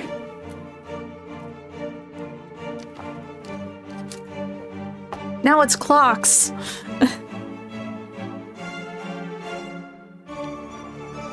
And candles.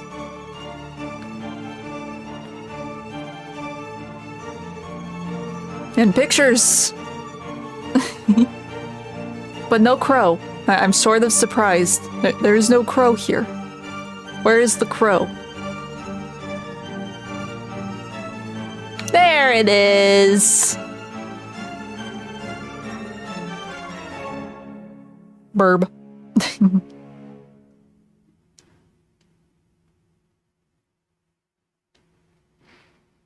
Okay. What happens next?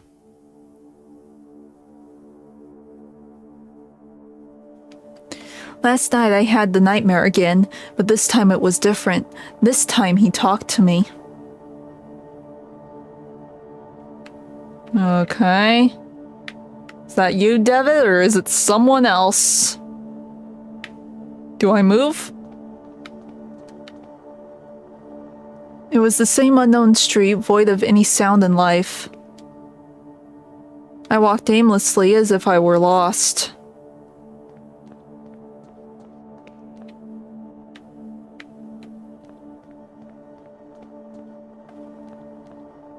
Then I could hear it, the broken tromping on the wet cobblestone, the familiar sound of approaching limping footsteps.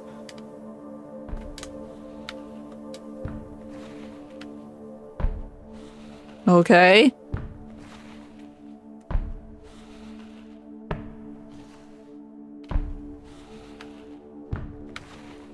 Then, as before, he stood in front of me, gazing unrelentlessly, like he was expecting something.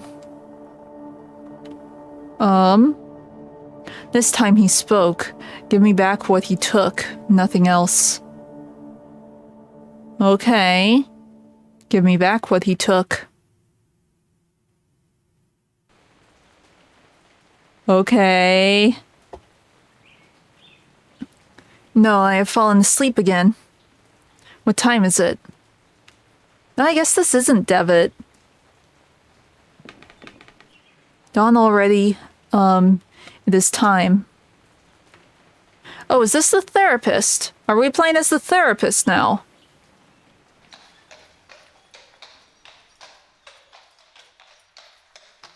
It was several months since Kaufman and I had found that mysterious letter in Anthony Beechworth's house, a letter never sent, with a cryptic warning of what would happen if a certain door were opened. It bore only the name of the address, Alexander Dupre. We felt sure Dupre was the key to finding my patient and friend, Jeremiah Devitt, who had disappeared in such strange circumstances, troubled by the death of his friend.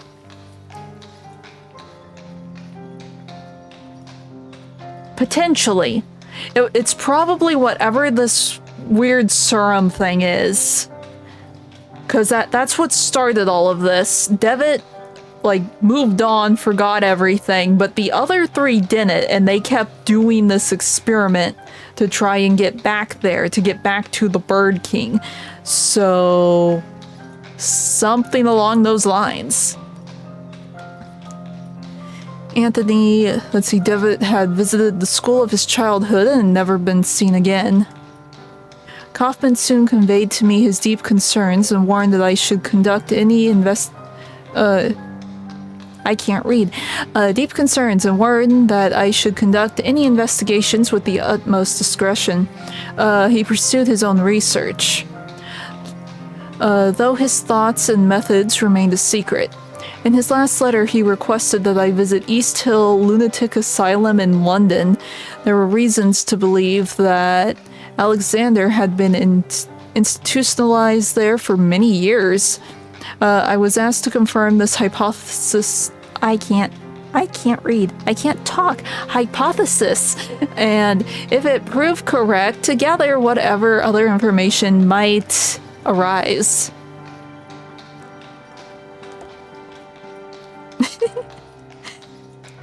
Yeah, it's set in, it's in, London and Scotland. So...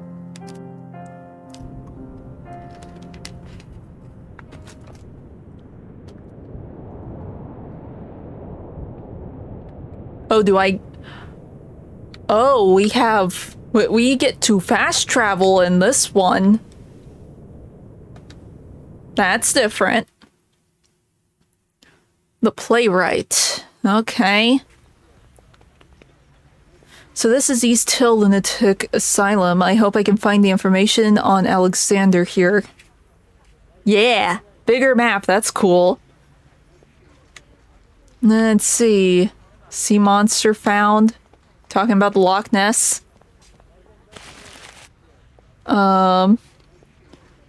Let's see. Good morning. Will you give me a newspaper? Yes, sir, it's sixpence. I'm afraid I don't have sixpence. Can you make a change for a shilling? I'm sorry, I can't, sir, but you know where to find me when you have the coins. Okay, so we'll need that eventually. What can you tell me about the building? The asylum? I've never been inside, and I hope I never will. It's full of crazies, you know. Have you seen anything unusual around here? No, but maybe if you bought a newspaper. Okay, he knows things. Goodbye. Goodbye. Anything else? Come on. Examine.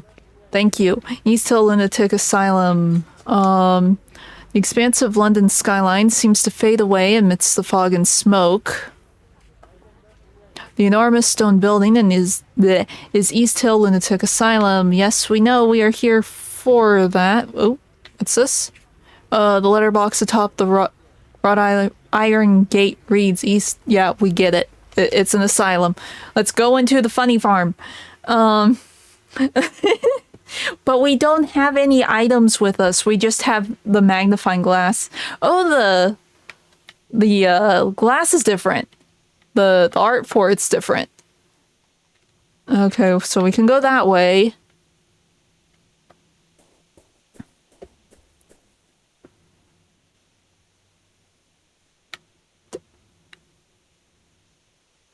Is it just me, or does that kind of look like Debit? Good morning. Ah, yes, a lovely morning. Sunlight of quite fascinating character. Why can't I talk today? I beg your pardon? The light, it makes everything look different, you see. Light touches things, soaks into them, and changes their nature. It makes them shimmer, or makes them die. That's one way to look at it. Do you live here in the hospital? I do indeed. My family is a generous benefactor to East Hill. They had me committed, but I don't blame them. They are just incapable of appreciating my art, or any art for that matter. They mistake it for insanity.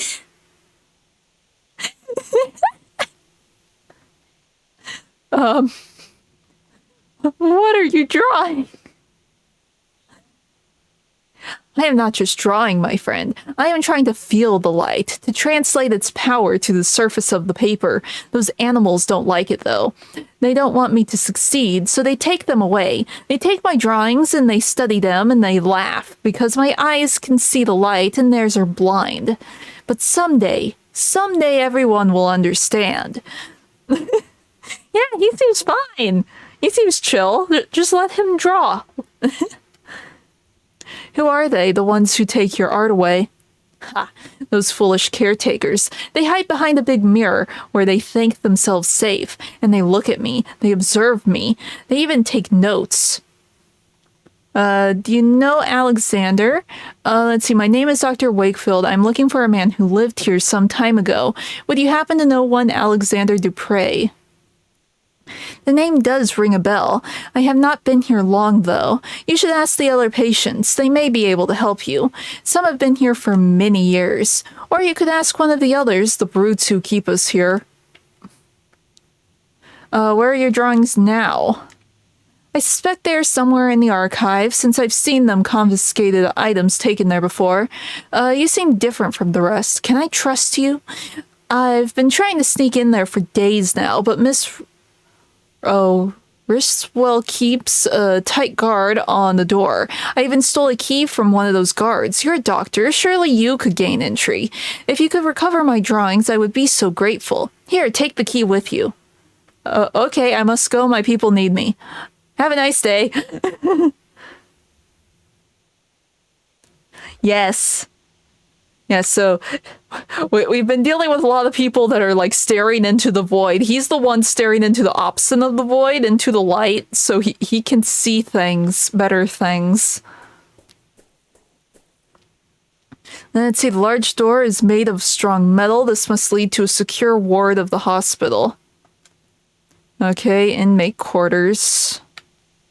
Oh, there's a thing I can look at. I can look at one of his drawings. Let us stare into the light. Let's see, a few cardboard sheets lie on the bench. Each shows a perfectly symmetric design in black ink. Can we look? Please do not touch them, but I want to witness your art, sir. Fine. We will find his other drawings and witness that art instead. But we will witness it.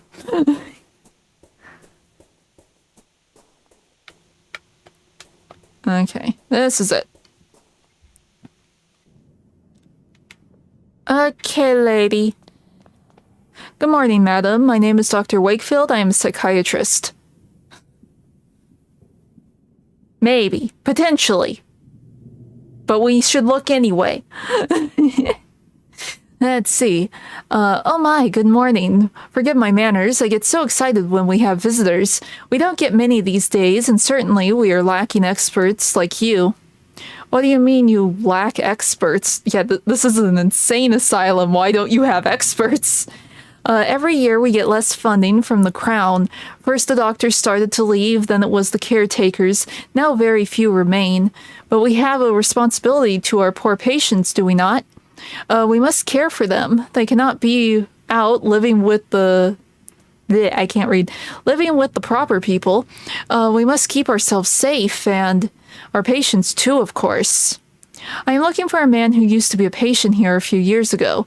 His name is Alexander Dupre. Did you perchance ever meet him? Alexander Dupre. Yes, there was one with a foreign name. I remember something of him. A good man, if I recall correctly, an educated man. But there was something strange about him, wasn't there? I believe it scared some of the other patients. You never know with this lot. I'm sorry I can't remember much. There have been so many people here, it's hard to keep track. Have you worked here for long? Yes, a long time. I can scarcely remember how many years. Time goes slowly in here, and the isolation. The rules don't allow us to leave. I don't know what is happening in the world anymore, but we have our duty, do we not? Who else will care for our patients? Let's see, may I request access to the Institute's archives? There should be some information there about the man I am looking for, Mr. Dupre. I am sorry, Doctor, but the archives are private. We must not allow anyone to access them without the proper authority. Many of our patients came from good families, you see, and we take great care to respect their privacy. But do not look so crestfallen. You would not find much in any case. It is a long time since they have been organized. Okay, is it back here?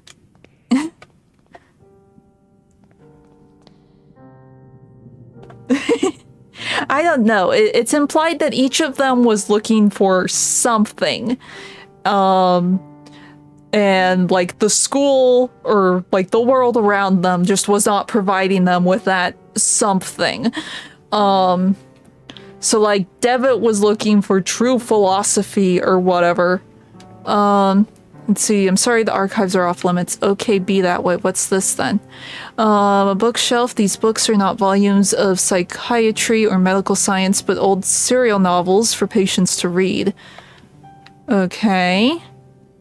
A serene bucolic landscape with gentle colors.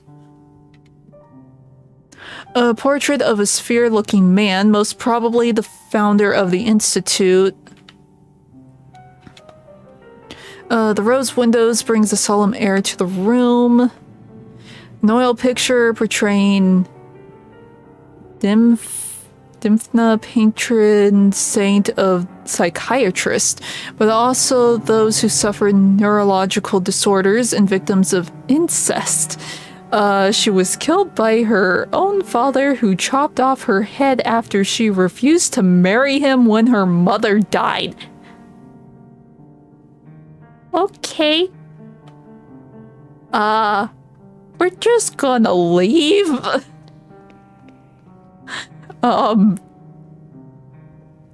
Let's see, this must be the recreational wing where patients relax and pass the time.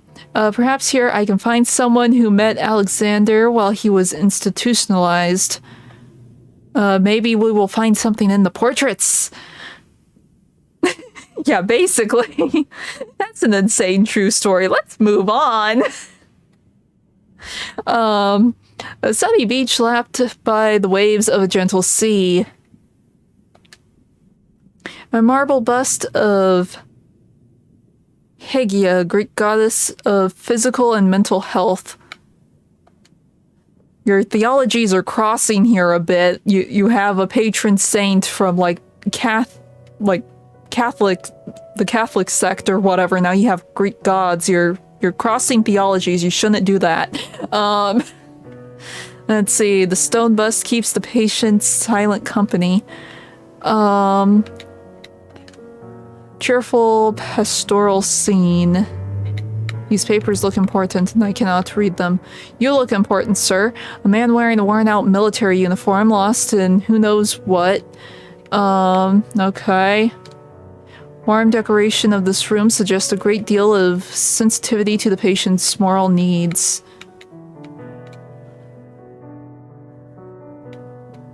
Let's see, a variety of old-fashioned landscapes that portray nature as tame and welcoming.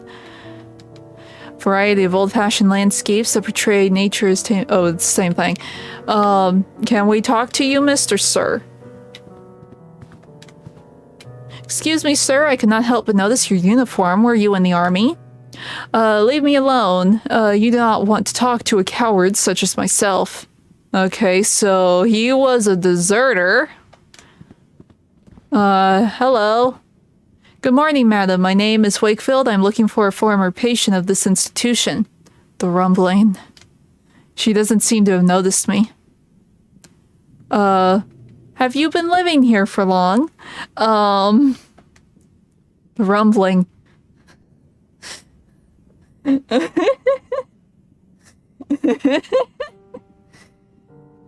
So... there's a rumbling in this series, not just in Attack on Titan. Should we be concerned? I'm looking for a former patient of this hospital. You may have met him.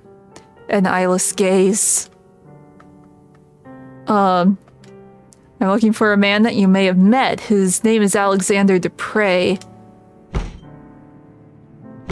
Oh, okay. Lady? With a strong reaction upon hearing Mr. Dupre's name. She must have at least met him. How can I get her to talk to me?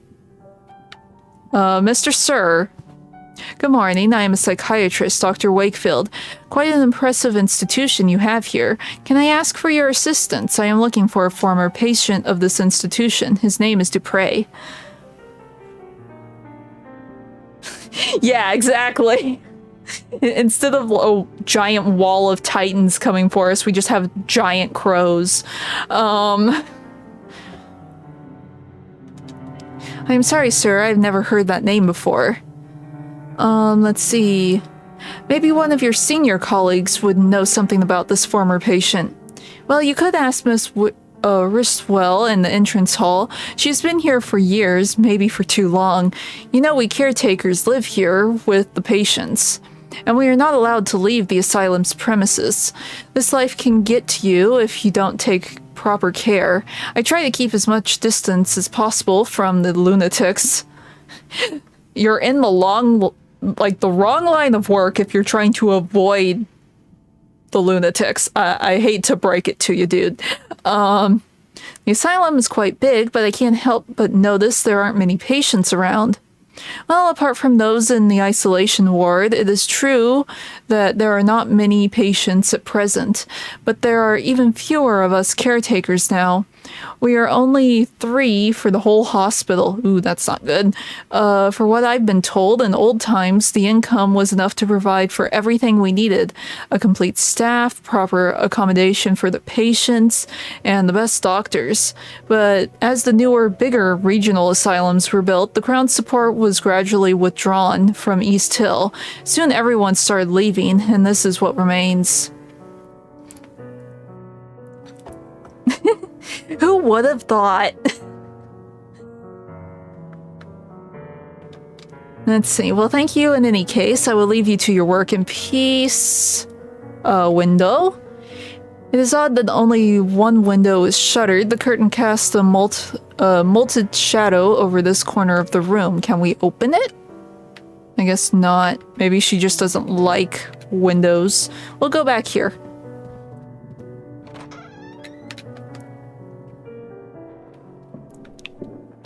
Okay. Oh, it's a reflection. There's a thin piece of metal holding the window open. Okay. Oh, sir. Dark as the room is now, I can see through the false mirror. There's a man on the other side, heavily restrained, desperately trying to free himself. He has an expression of unbearable horror on his face. Yes. Maybe she's the bird. We need... we need the cyanide from last time. We found the identity of the bird. Let's see, it looks like a therapy log. Edward Roan, 27, acute dementia, September 25th, 1891. Mr. Roan's condition has degenerated since the last session. He's restless, as if the morphine had no effect on him. For the last week, he has been obsessive, troubled for reasons unknown. September 25th, 1891, the patient's dosage has been doubled to no effect. September 29th, 1891, Dr. Weddle has been attacked and bitten in the face. 4 men were needed to subdue the patient, Mr. Roan. 3 markings were found on his body upon examination. Self-harm is a possible cause. October 3rd, 1891, Mr. Roan is getting better day by day, both physically and mentally. His habits have changed considerably. He now shows an interest in religion and spends his time murmuring prayers, albeit ones unknown to my colleagues and me. Okay. A glass jar full of transparent liquid that may or may not be water. There's a coin resting in the bottom. Okay. Oh, we can get the newspaper now. Yeah. Let's see. I guess we can't do anything for Mr. Sir. Piece of metal. Can we break? Let's throw a coin at it. Looks like a very expensive mirror. I would rather not scratch it with the coin. But there's a person struggling. Yeah, more insane. This guy's even more insane because he's like, oh, I want to help this guy, but I don't want to damage the mirror. I draw the line at that. Okay, let's get the newspaper. Because if we get the newspaper, we can talk to the kid, and the kid will tell us things. Because the kid knows things, like the birds. No, I'm not trying to examine the statue.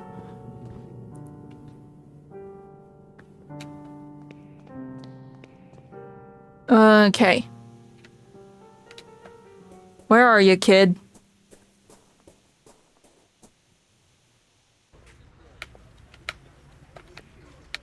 Coin. I would like a newspaper. 6pence, is it? Here. Thank you, sir. Newspaper? Can we read the newspaper?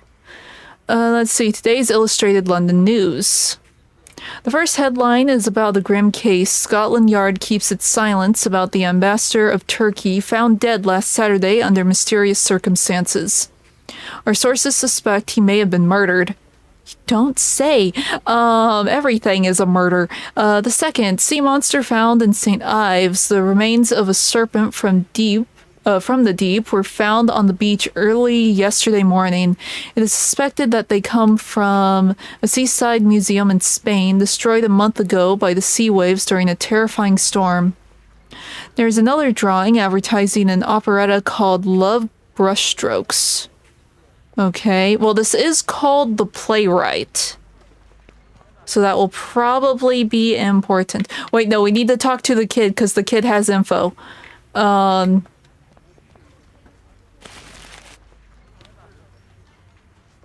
About the asylum. All right. You know, there are always voices coming from the place at night. Crying, singing, the inhabitants cursing like doomed souls. There's That's the usual. This night was different. It was all silent, I tell you. Not a single noise in the whole street. I looked at the madhouse and saw all of the windows black. No lights. Everybody asleep in that place? Now that's strange. Then I heard it. It was a scream like no other I've ever heard. Not a man or woman, but of a... Oh, from the demons, okay. That is very curious indeed. Thank you for telling me. Sure. Okay, see you later, kid. Asylums and horror games, they're always horrible places. Yes.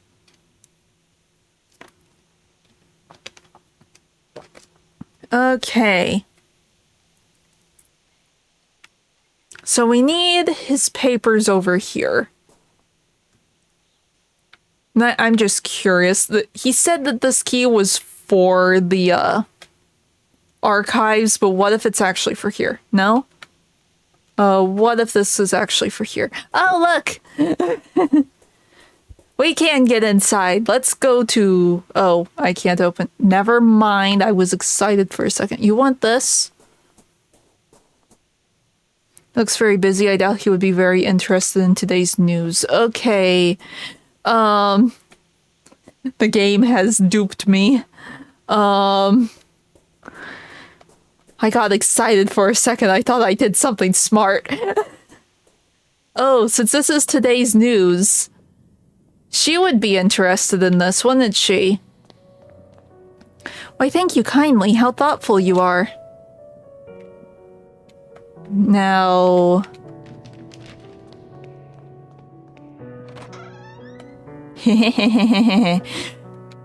Okay. This is the hospital archive where a record of each patient must be stored. If Mr. Dupre was really committed at East Hill, his file should be here somewhere. Okay.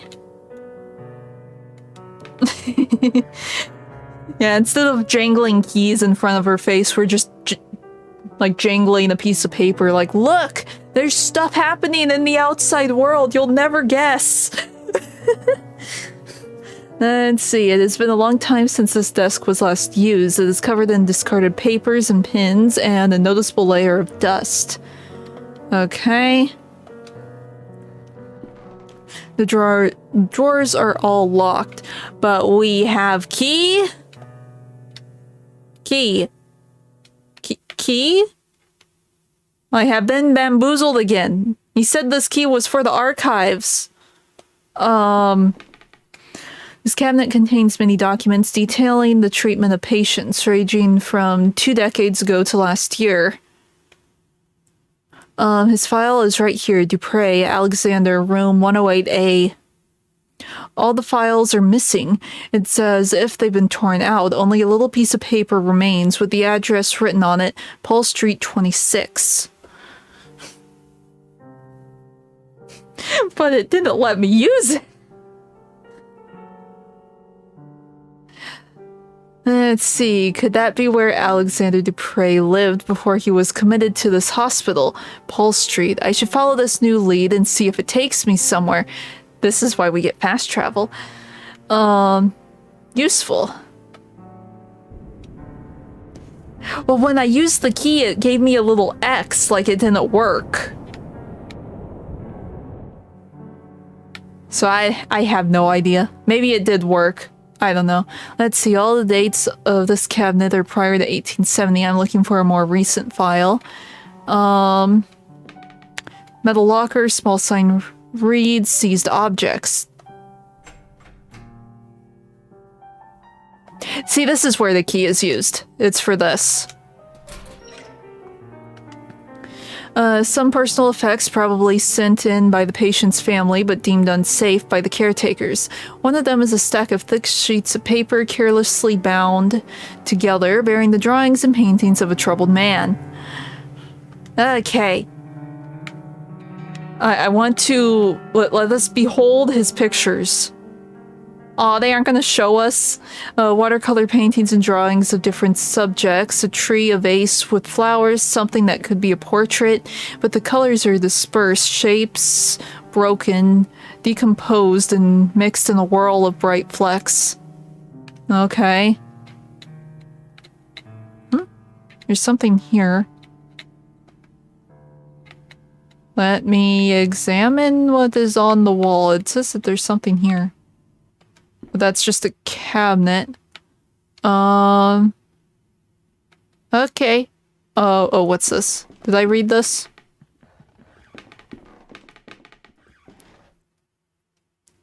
A portrait of a restrained patient surrounded by caretakers. I can talk.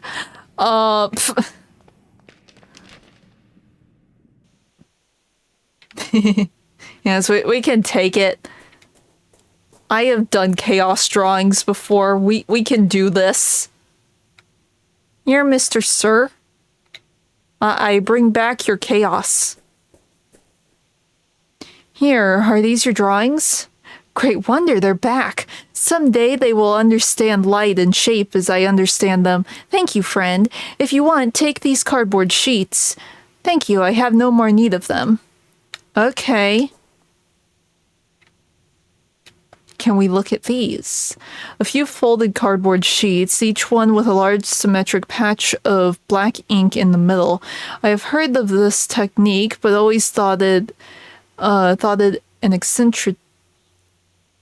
I thought it was eccentric. Patients are supposed to see them, to see in them the deeper causes of their ailment. This is the first card. Okay, everyone, let's do a psychiatric treatment. What do you see?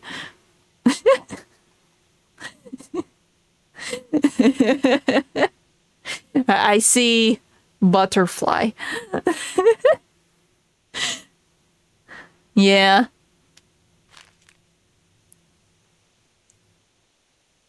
It looks like some weird beetle. The shape looks organic. It looks like some weird beetle. Yeah.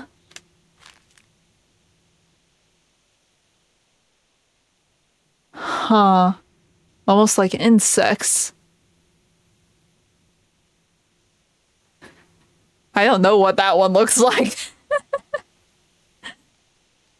That one kind of looks like a face, honestly. Oh, I would say this could be a face. That's not just any face. That's one of the masks from the cult.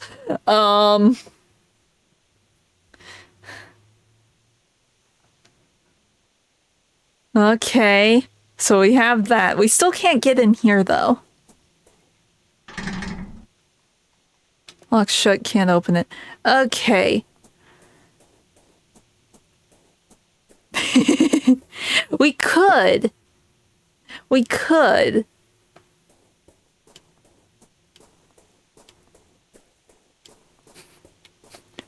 Here, we're a psychiatrist. We're a therapist.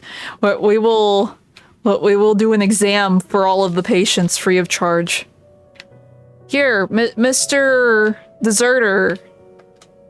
No. Here, Miss Ma'am. No. No one wants our treatment. They do not deserve our treatment. We go. We go to the next place. Since we have fast travel, that means we're going to go back and forth between all these locations.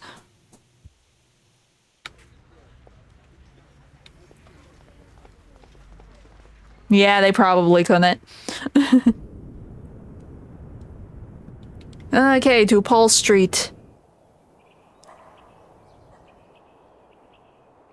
This is the place from his dream.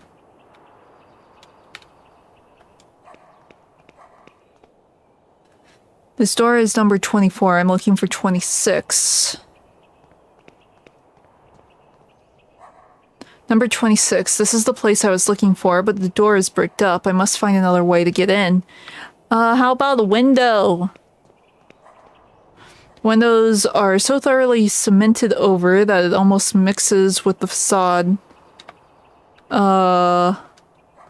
Guessing that's just a street sign. Yeah. Okay, okay, we can go. We need like a pickaxe or something. The ruins of an old chapel apparently destroyed by fire.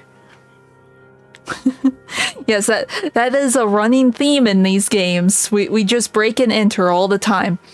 No questions asked. Okay, can we take these? A mess of wooden planks and the remains of benches and chairs. It would not be benches, technically. The proper term is pew.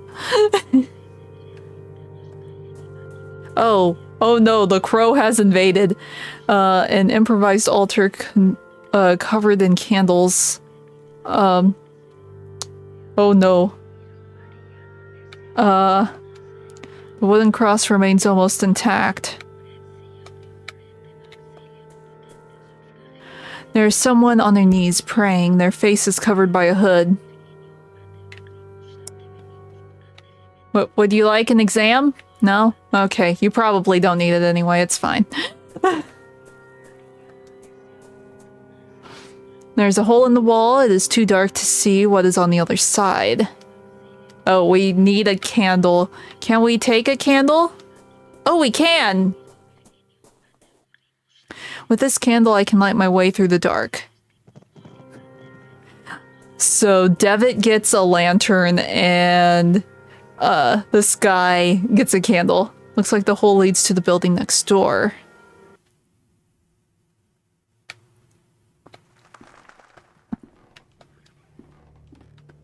Okay. There's gonna be something in here. I just know it. The music is ominous.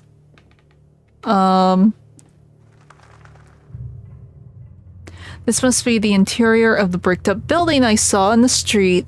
Mr. Dupre's former residence. I wasn't expecting this to loop around that way considering the direction we were moving, but okay. Let's see.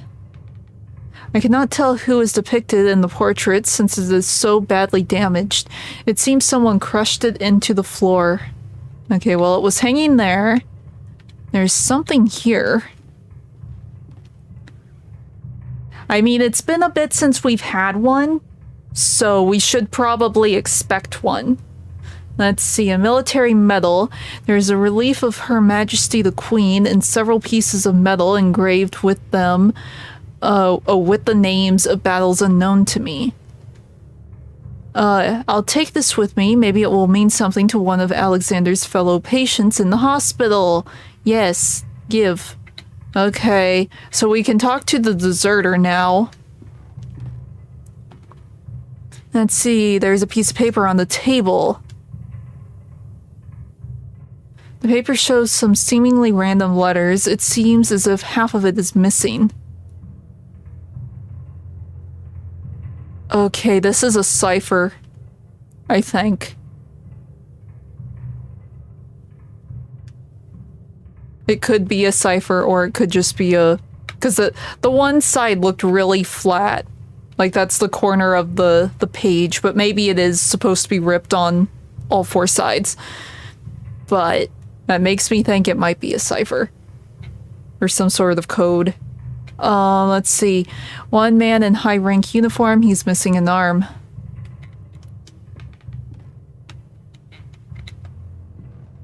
Few books remain in the shelf, mostly doubtful... What's that word again? Chemistry and alchemy. Among the titles are those books. The anonymous work and... Yeah. Mysteries of the Worm by Prin. Cool. How about here? Oh, is this a safe handle? A large metal safe. Is this a safe handle? No? Looks like the safe is working fine. I should give it a try.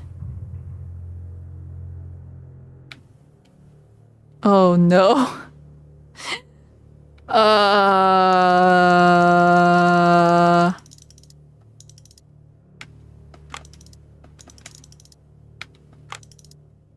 Okay, so that can reset it.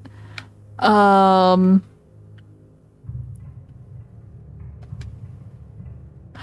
wait. Are these numbers? No. They're definitely letters. I thought maybe if I, like, looked at it sideways, but... Those... No. Those are letters. Well,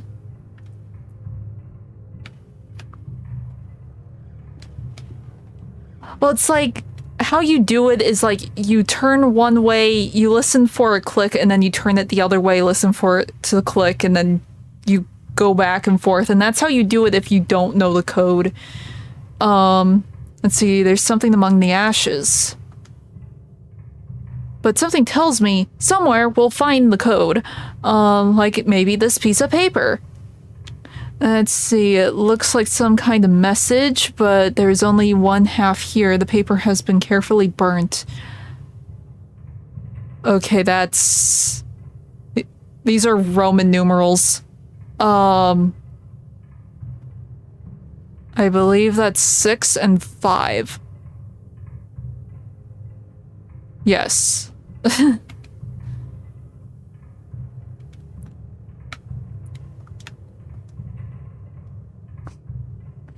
Let's see, this is strange. I put both halves back together, but but some letters seem to be missing from the right half. The message does not make any kind of sense. It's all Roman numerals. Okay.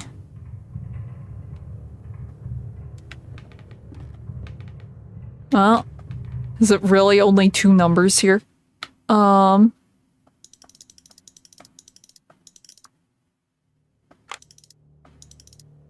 Oh, I messed up.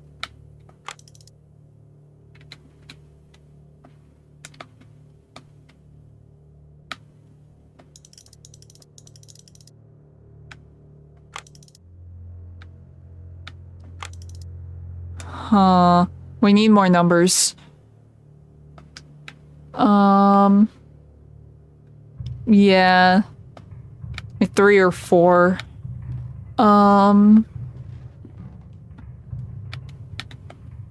There's nothing here, right? Oh, there's something here. The door is bricked up. Oh. Okay, so we need another thing. Let's go back to the hospital and give the deserter the medal.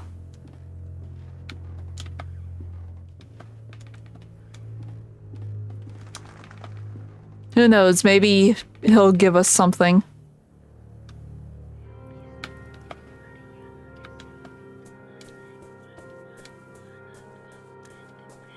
Okay. And I can't grab these, right? No.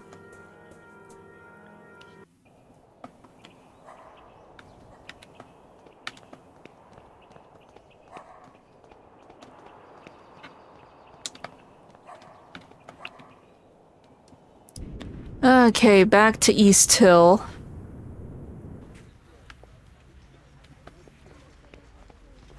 Let's see if he'll talk to us if we give him this thing.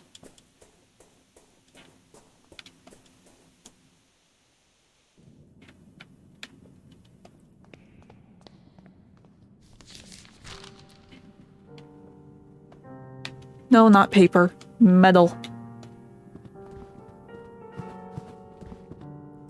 This medal, I had one just like this.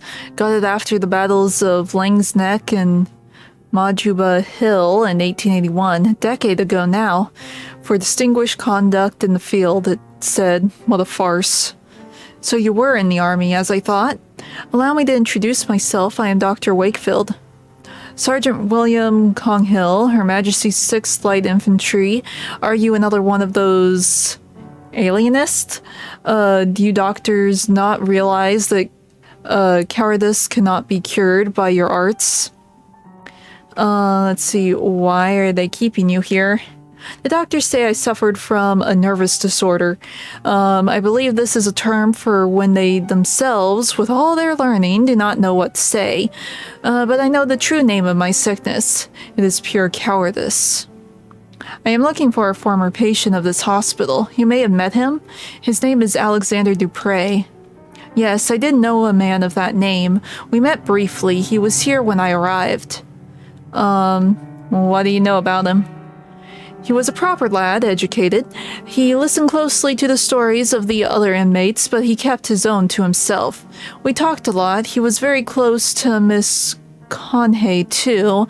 I think they got here at the same time, but when he left, he did so alone. I wonder what has become of him since. Who is that? I'm guessing it's the lady in the corner. She is a patient here, the lady with the tempestuous character. You may have encountered her already. She has not been the same since Mr. Dupre left, you know. She always sits to the side, alone and silent. I doubt you could talk to her at all. Even if you tried, she sees things, or at least she thinks she does. Okay. What did you talk about, you and Mr. Dupre? We talked about my time in South Africa. I don't like to talk about that, but he somehow made me want to. He was persuasive. He was very interested in one specific story, almost obsessive about it. He wanted to know every little detail. Could you tell me that story? I'm trying to find a patient of mine who has gone missing, and this could be my only hope of finding him. I don't like to relive these memories. A missing patient, you say? All right. Maybe my story will be of some use then. It happened during the Battle of Majuba Hill. I am sure you have heard of it, in March of 81. The attack of the Boer army had taken us by surprise, and our regiment was forced to split up. We quickly found ourselves alone, just a few men lost on the barren plain, but I don't want to bore you. No, sir, you certainly aren't. Please continue. Oh, flashback?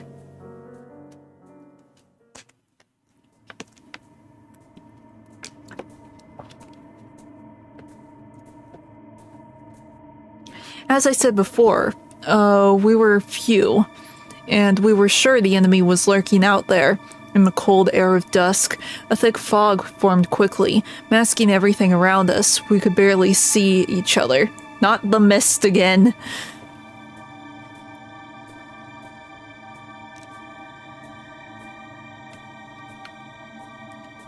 I think I'm in control of something? Yes, I am. Then the others started to disappear in the fog, which was getting thicker, and that disappeared too quickly. I could still hear their footsteps for a while, then nothing. I called their names aloud. Again, too quick. I felt something there, not far. A murmur or beating. Again! If I'm not clicking anything, game, don't make the words disappear! I don't know what he said! All of a sudden, my feet felt something in the mud, a body. They were something. Oh, yeah, there's something there. Lots of dead dudes.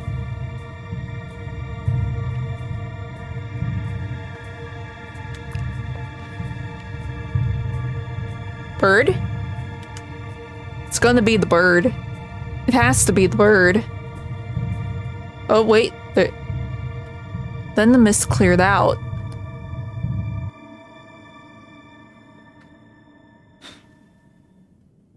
Yeah, I sort of figured, because he was surrounded by dead bodies. I'm assuming that's the rest of his regiment. What had happened. I never knew for certain. I didn't see anything, or if I did, my mind refused to bear such memories. What happened to Captain Skid? When he finally regained consciousness, it was like someone else looked out at us through his eyes. I guess whatever happened affected him, changed him. I know he came back to London. Mr. Dupre asked me of his whereabouts. Maybe he tried to contact him to hear the rest of the story. He was quite preoccupied by it. Do you know where I can find Captain Skid? The last I heard from fellow veterans, he had lost himself to a frenzy of alcohol, opium, and bad company. Oh no.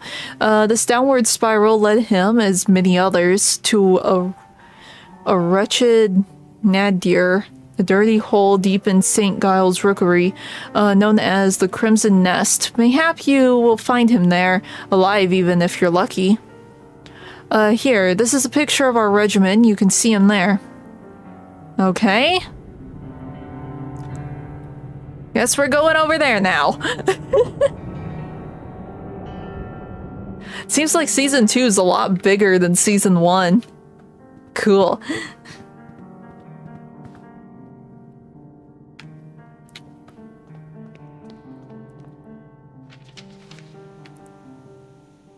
Okay.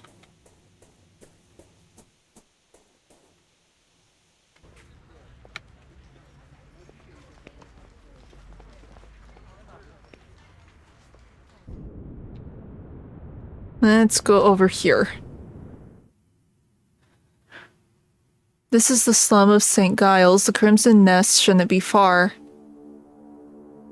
Okay, I know I said the last area looked like the place from the dream, but this really looks like the place from the dream.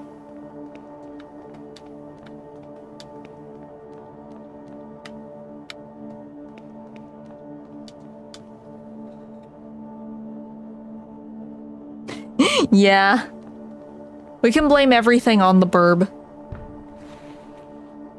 Oh. It's him again.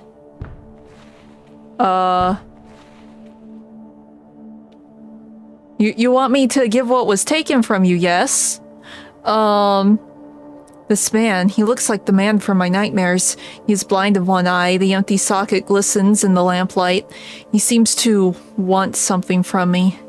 In my dream, the man said, give me back what he took.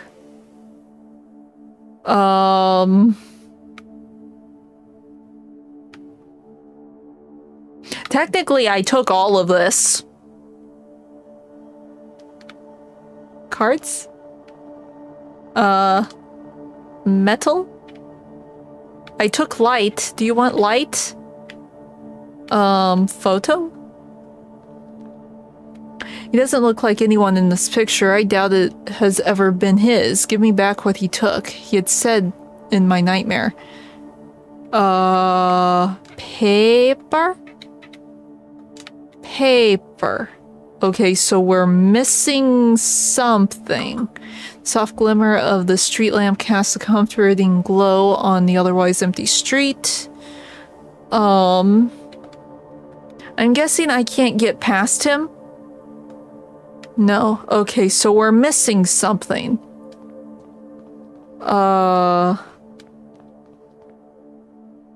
Yeah, probably. So we need to figure that out. I didn't think to check the crazy lady in the corner. We probably need to check the crazy lady in the corner now that I'm thinking about it, because we have information that she did know him. Oh, maybe we have to check her file. Would that be a thing? Because I'm pretty sure we can still just go in here.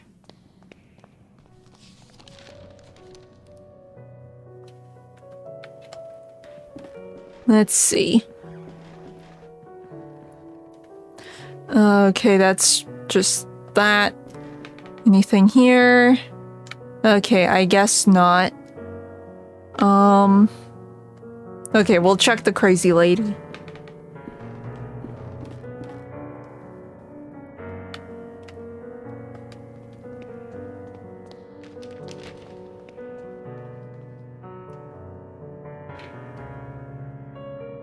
Okay, lady.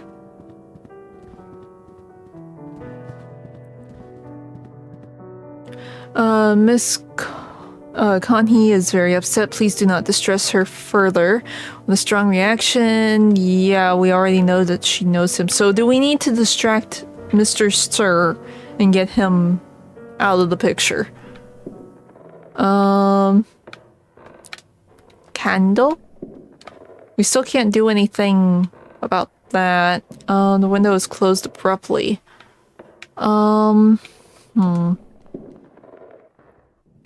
So what are we missing?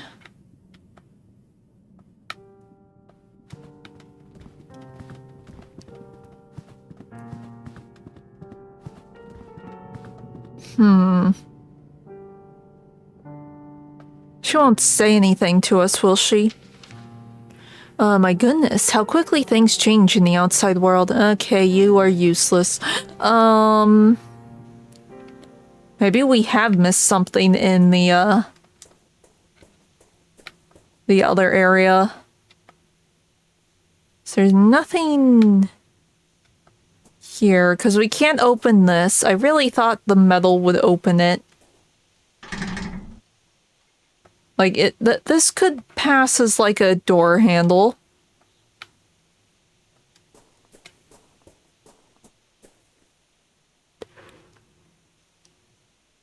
Hmm. Let's see, light that floods the world with shades. Okay, so there must be another piece of paper that will have the rest of this code on it.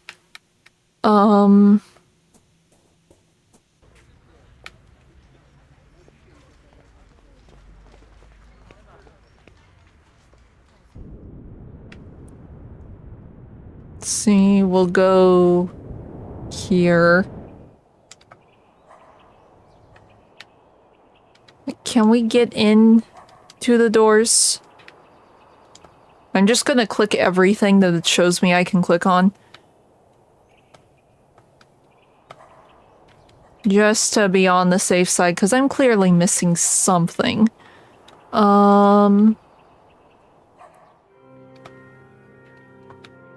And we've already clicked the wood. We know the wood does nothing. So I'm praying. Altar, cross. Nothing else. Huh.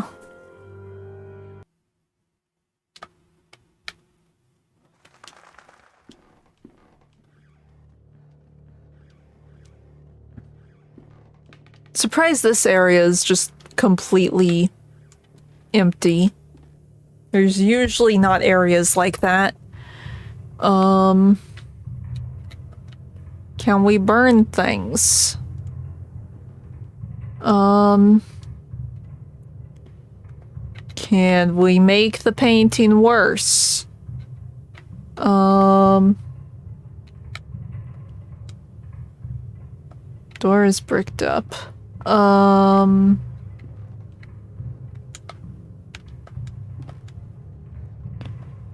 Uniform.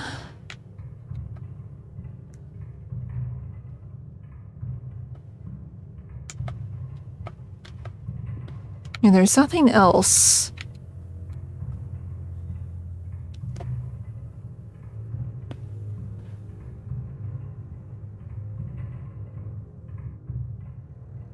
Let's see. So maybe these are the only pieces and we just gotta figure out what it is.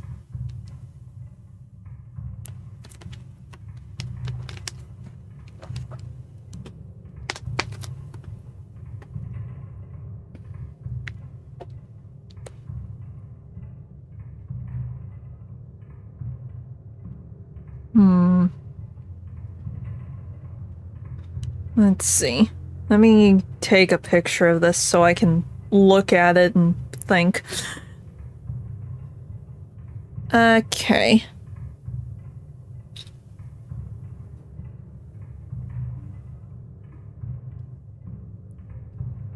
Let's see.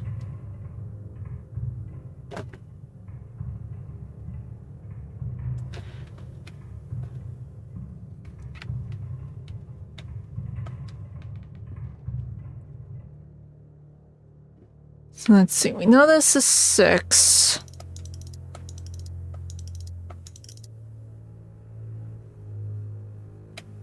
That was a different sound when we hit 6.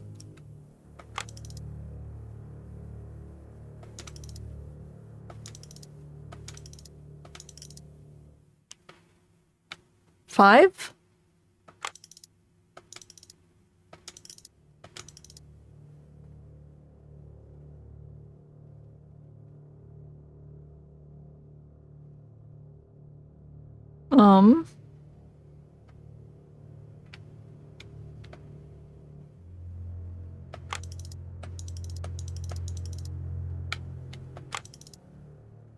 Okay, maybe not. Huh.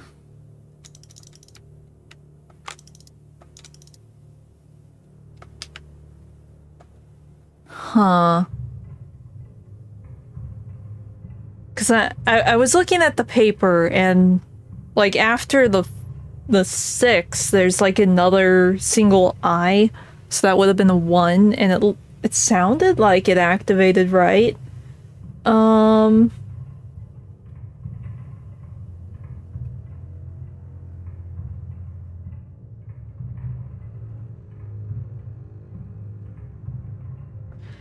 Are there any numbers here? Like other numbers, like dates?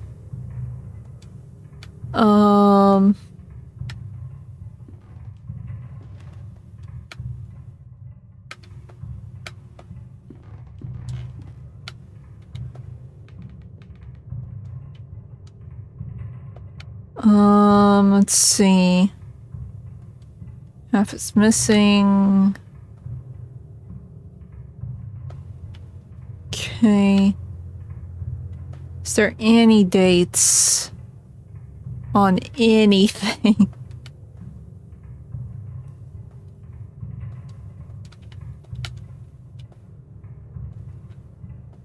Huh.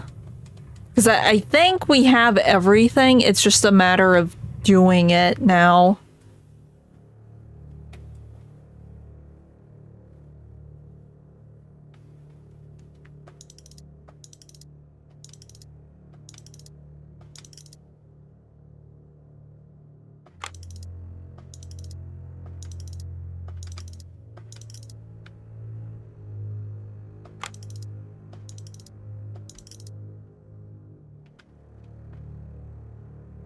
Oh.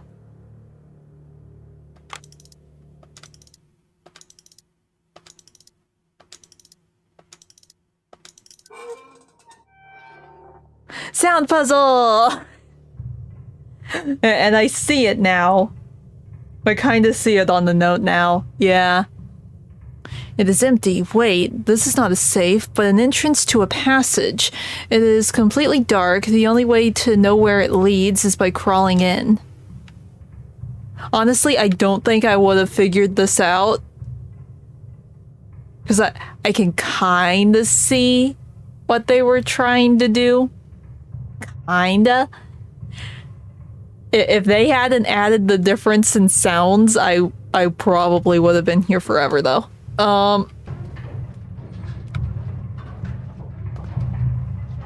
Let's see. Mathematic formula were written fast and carelessly. Some of these symbols I have never seen before.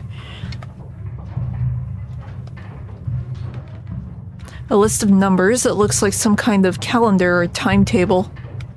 Okay. 4 chairs forming a circle, as if the hideout served as some sort of meeting place. Okay, we got a weird machine. Oh, and a cultist! A strange machine built out of wood, steel, and glass. I wonder what its function could be. Maybe ask the dude that's hooked up to it. Hello, sir. I wonder if this is Devitt. There's someone sitting here wearing a horrible mask and a yellow robe. He's not moving. Paper? No. Mask? Oh. It's only a yellow robe. There's no body inside of it. What can be the meaning of this? A paper. There's very clearly a paper. Oh no.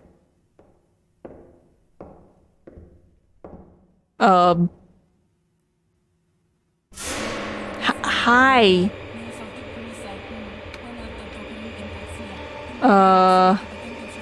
It's only a yellow robe. There's no body inside of it. There was paper. The creaking of the machine has stopped. The text is completely smudged. I can't read it.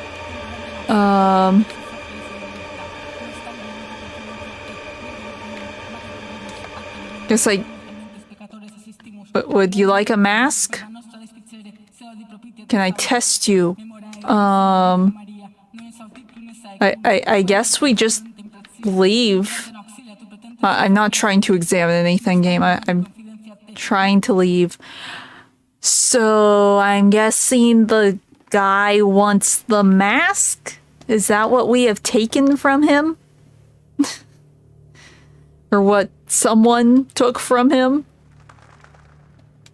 Are we just gonna be followed by the prayer person?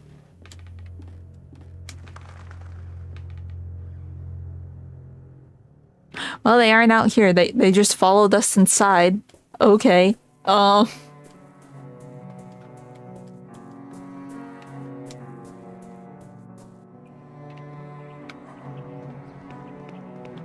Okay. Let's do this.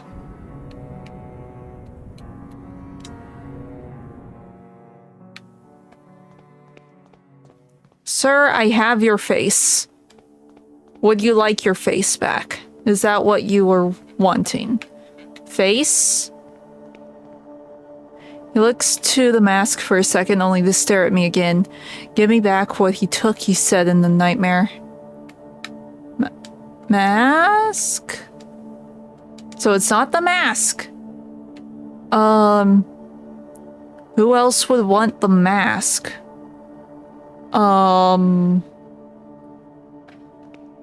So that's like the only thing in that room.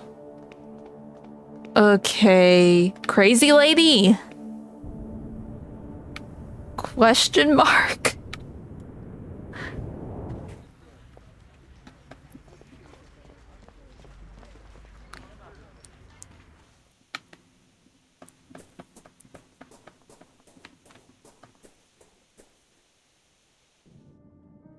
Okay. Do you want this, miss? Wait, is this actually the answer?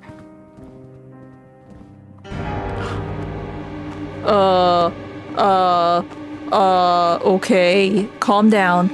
It is the isolation ward that you want, the face of the playwright. She said something else there, but I didn't see it. Okay, so we need the isolation ward. But how do we get into the isolation ward? Oh. Hello. A man is striking the glass strongly with his fist. His expression is of pure hate. I don't think he can see me, but I feel that somehow he knows I'm here. Hello? Mask.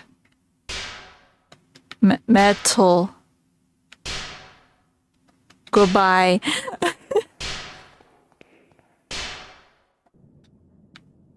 Okay. Oh, can we do something about the window now? Go away? No? Metal? No? Okay, I guess we have no control over the window yet. If we ever do. Oh.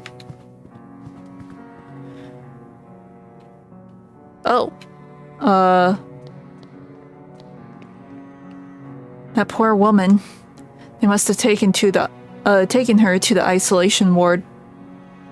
Okay, do you know how I could get into it, though? Oh, Mr. Painter's going to be upset, probably. Oh, they just left it open? Okay. I wasn't expecting them to leave it open. That doesn't seem smart at a funny farm. Time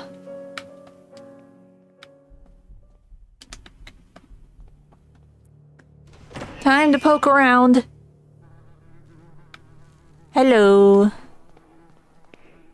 Hello, my name is Wakefield. The butterfly is not what it seems. Excuse me, but what butterfly? There is more after the scarab.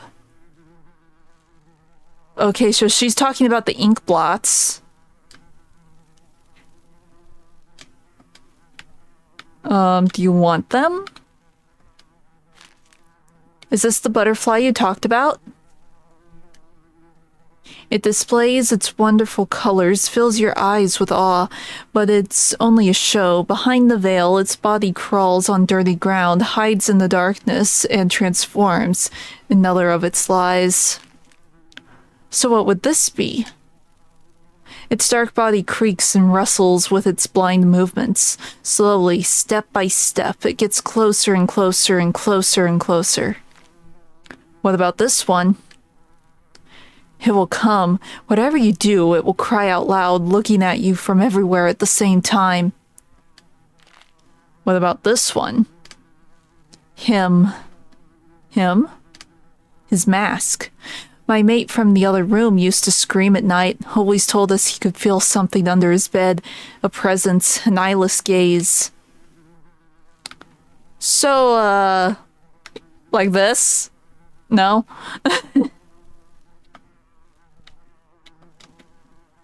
Not much light manages to reach this room.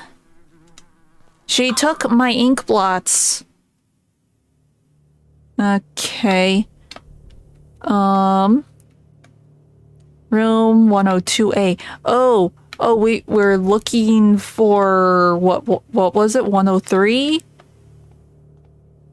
Or 104? It's 10 something.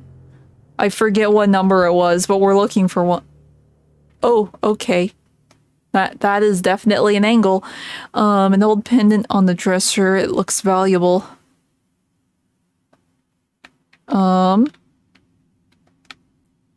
Well, we have like a full hot bar here. An old tarnished silver pendant. Okay, there's nothing else here. So I guess we go.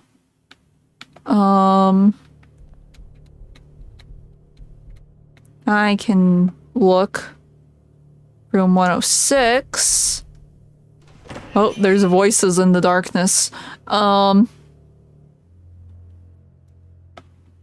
this looks like a very normal room. An expensive-looking piece of furniture. There's nothing on it. An impressive painting of a lovely maiden. It is equipped with a fitting, magnificent frame. A mirror covered in dust. I wonder what things it is seen in this room. Oh no, are we gonna fall asleep on the random bed again? Could this be the room of the patient's maid who was afraid of a presence under his bed? Is there a crow under here? Oh, okay.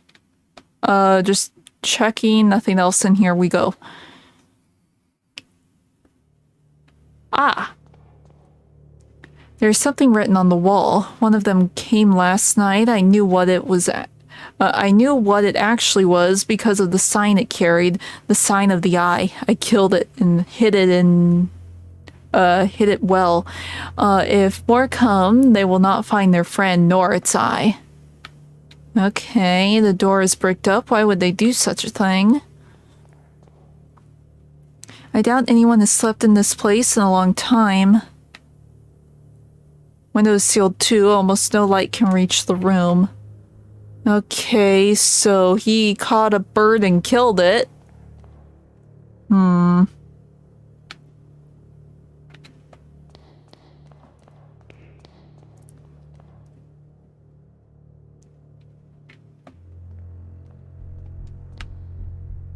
Ah.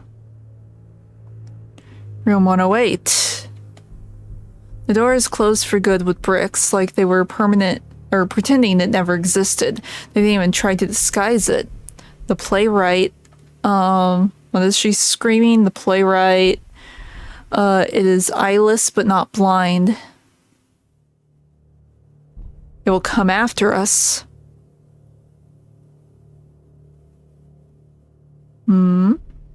It is eyeless but not blind. Okay, so it must be just a random string of words. The door is shut and locked. There's no way to open it. But metal? Necklace? Oh, is the necklace what we need to give the guy? So that's like the only other thing we got.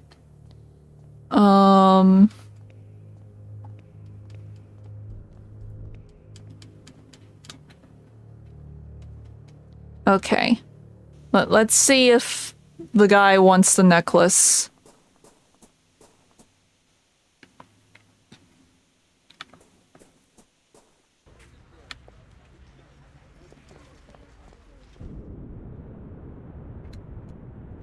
Okay, Mr. Sir.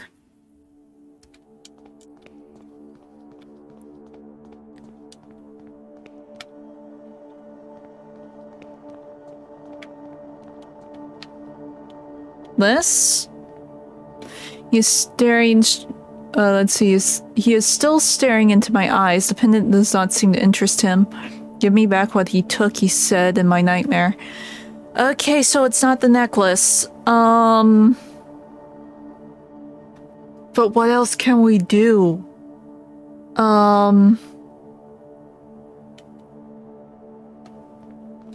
the necklace or the mask gets us something.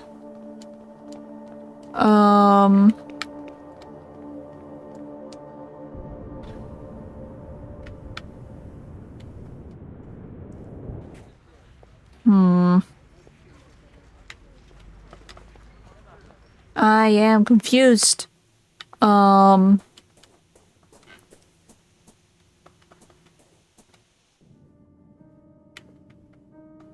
Do you have anything to say about the necklace? The mask. Do I give the necklace to the other lady? Like the one that took our inkblot test or something.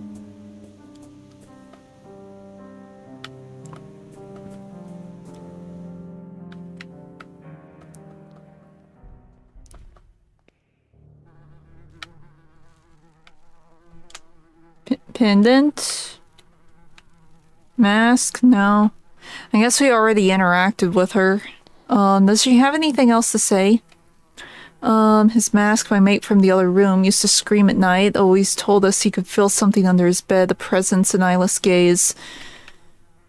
Do we do something with the mask in the other room?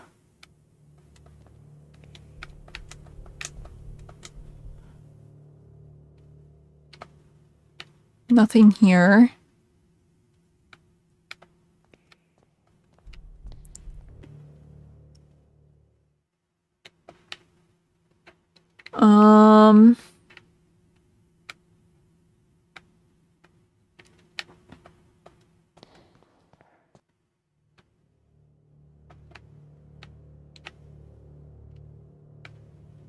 No.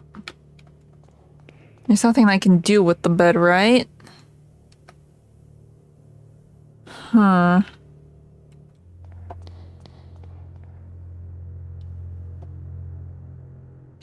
I am confused. I don't know what the game wants me to do.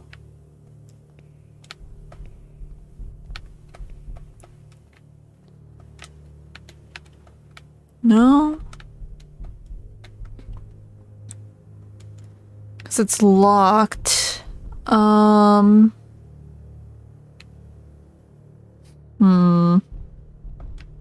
Fire?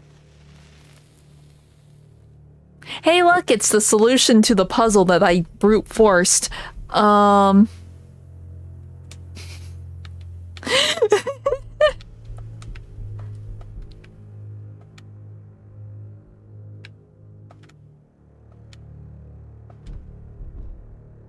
Yeah, the whole message is readable now. It seems to be Latin. I think it reads, I've seen a dead eyelid move. Okay. Well,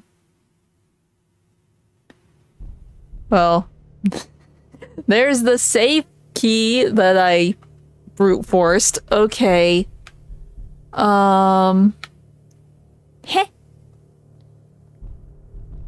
A bunch of bricks. Either the construction is recent and not yet finished, or they were in a hurry to seal off the room. Okay,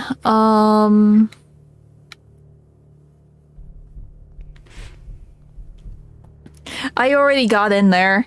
But yeah, because when you turn the thing, it made the different sounds like a real safe, so I was able to do it just based on sound alone. Until just now when I bumped the paper onto the candle and it revealed the last of the letters. So I got the code after solving the puzzle. I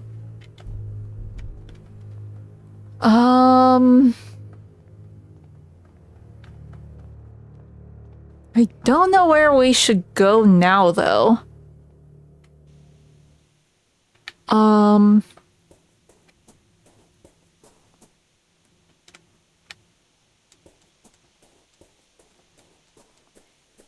Please let me go to the next side.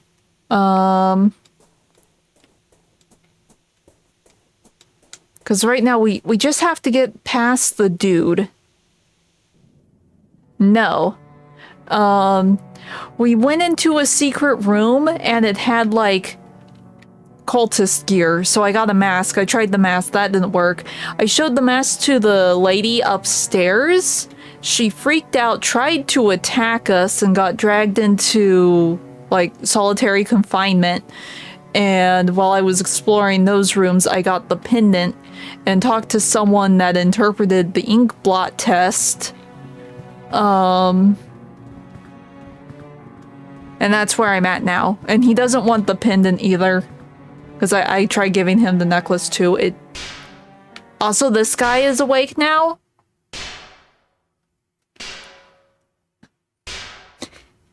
We know nothing. Because we can't interact with him. Because we need to get past the one guy that wants something from us. Because we need to go see... What's his name? Captain Skid? He has info for us. But yeah, that's sort of where we're at. It's just trying everything on everything, and so far nothing has worked. Maybe we go back to the cultist hideout. Because I feel like there's nothing here. Like, I can't, like, get back here now, can I? Oh, I can. She doesn't care anymore.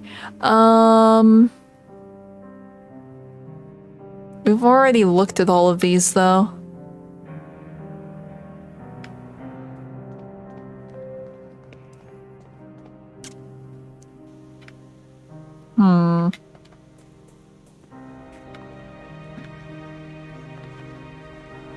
Okay.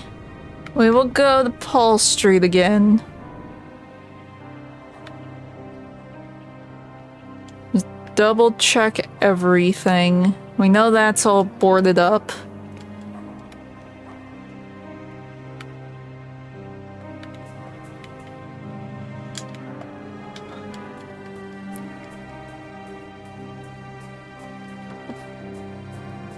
See, nothing there.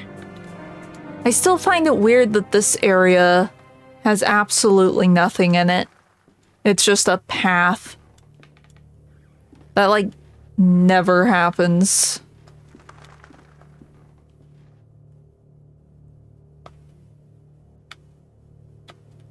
Okay. I'm just gonna double click on everything just to be on the safe side.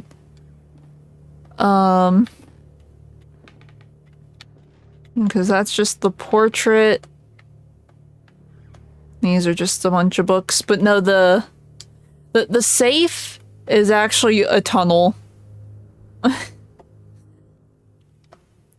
Okay, we got chairs. We got formulas. More formulas. We got a weird machine. Can we use the piece of metal on the machine? No. Oh, the praying person's gone. It's only a yellow robe.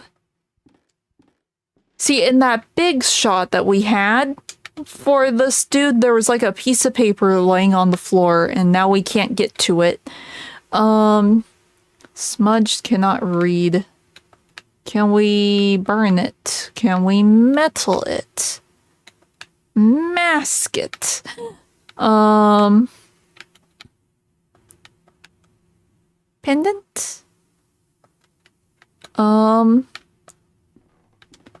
There's just nothing in here. It's literally just here for the mask. For us to get the mask and nothing else.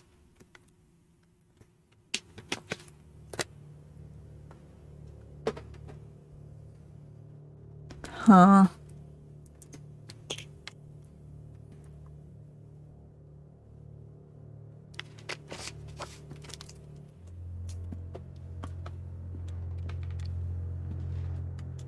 So our only options is the asylum and where the dude is that wants stuff.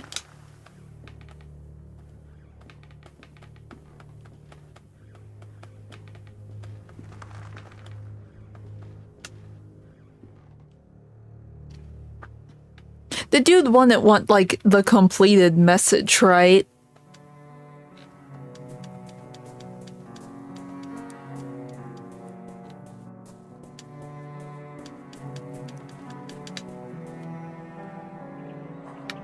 It's like the only other thing in my inventory that I could maybe give him.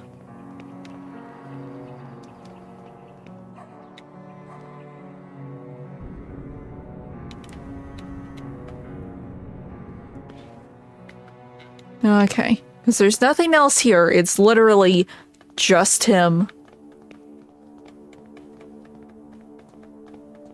Hi, Mr. Sir.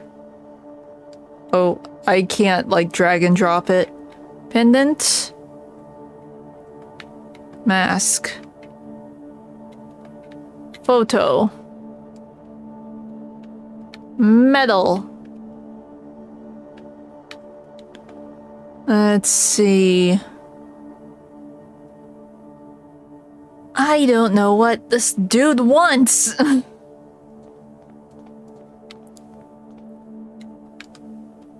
Yeah, we can't do anything with the paper anymore. I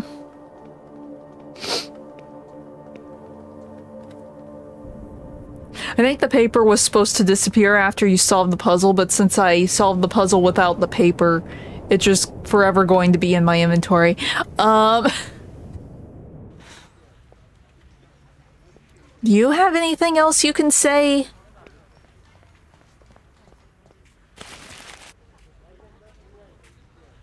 Nope. And there's nothing on, like... No, the camera won't move. Huh.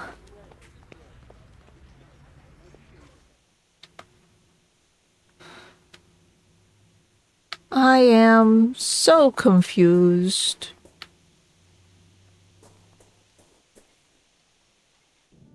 So I probably have to talk to someone or give something to someone, but I don't know what or who. Or woman, isolation. Anything else from you, maybe? Let's see, Sergeant Conghill?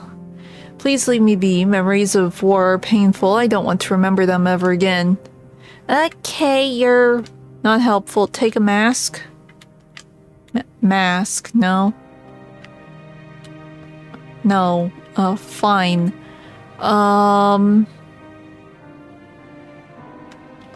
None of these help me. Can I give myself the mask?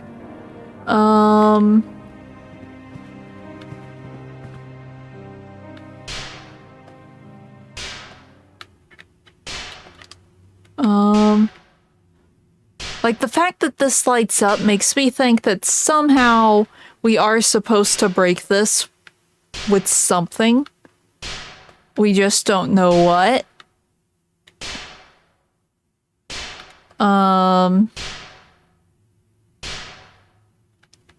Granted, breaking this might not be a good thing, considering the state that that dude is in.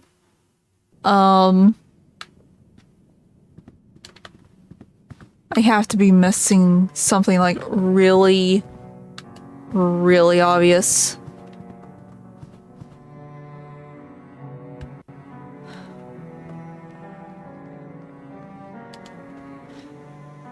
Like, nothing can be combined, right? No?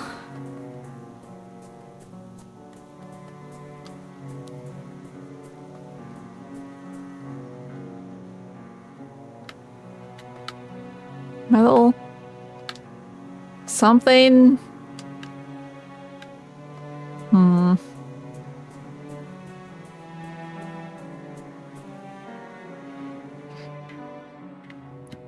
Also, have I examined the mask?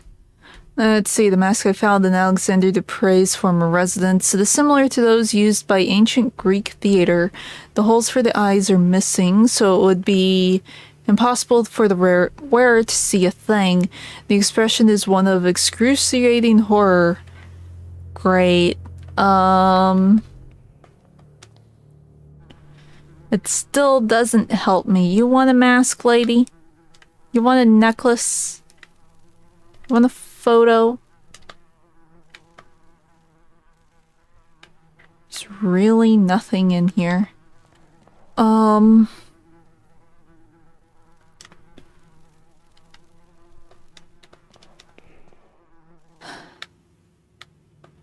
It's like this got me the necklace. There's literally nothing in this room. It was just the necklace.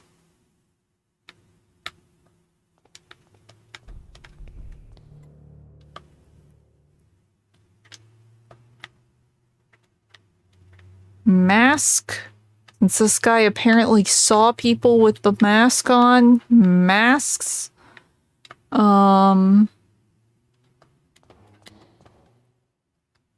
Nothing on it.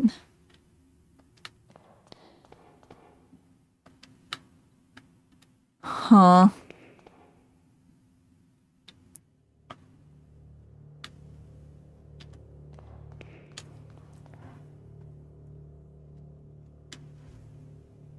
I am very confused.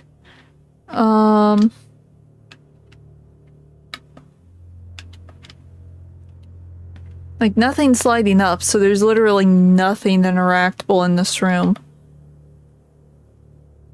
So the only reason this was here was for this.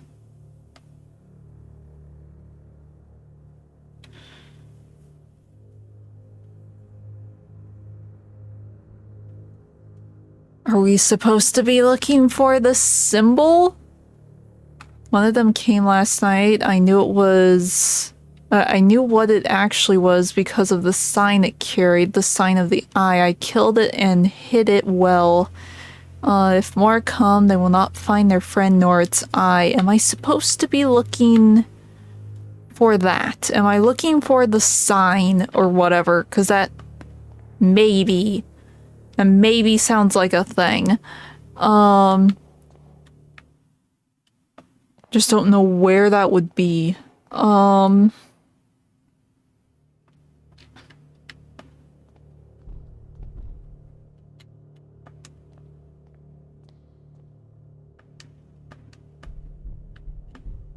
No, it can't go in here.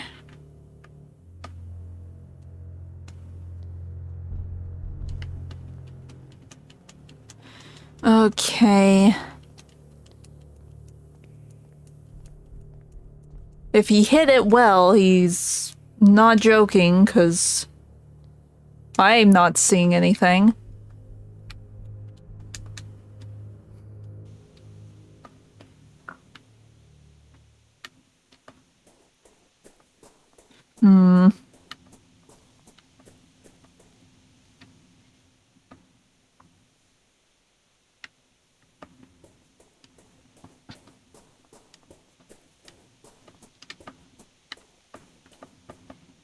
Is there more contraband that we need?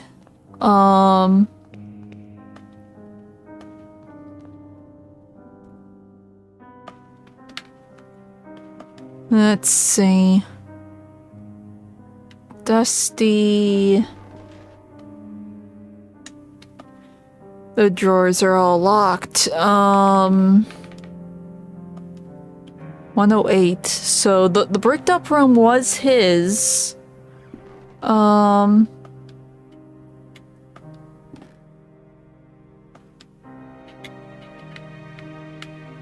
there's nothing else in here. Huh.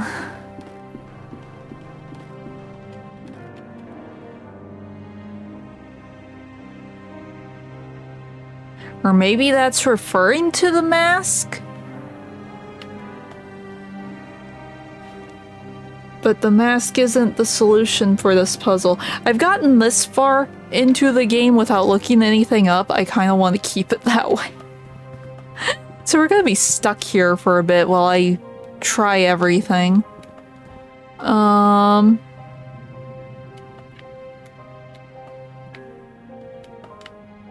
Let's see. Anything? Light up anywhere?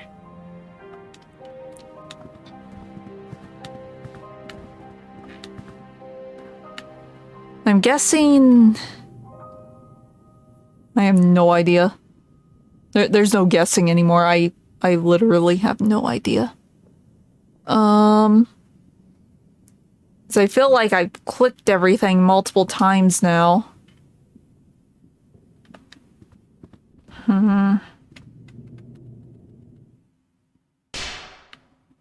Mr. Sir, do you have a hint for me?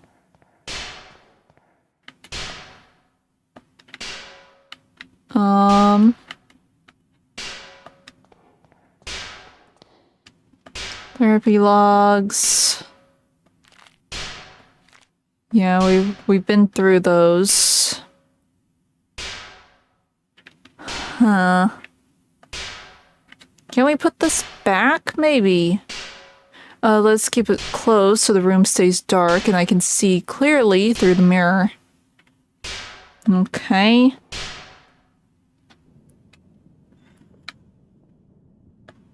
Huh. Where haven't I tried anything? So I'm clearly missing something. I feel like there should be more in the isolation ward, but I just don't know what.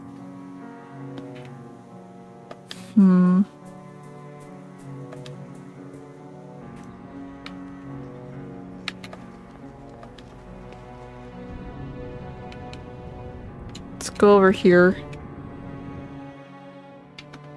Is there anything at all here?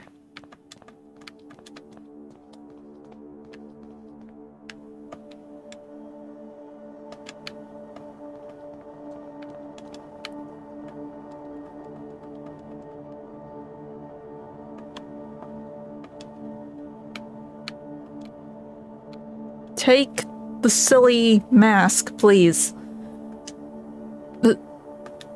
It really feels like the mask should be the answer here.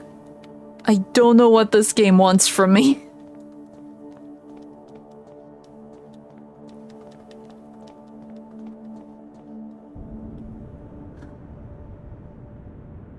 There's nothing in the east. It has to be here, but there's nothing here either.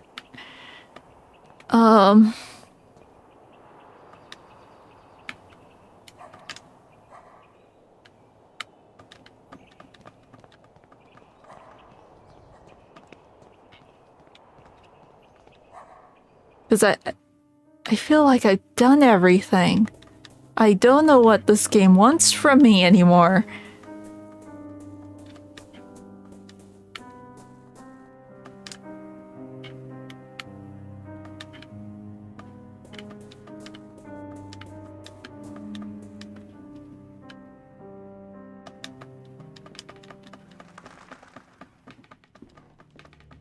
Okay.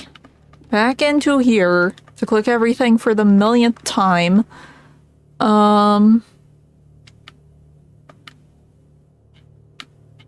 Anything be interactable, please.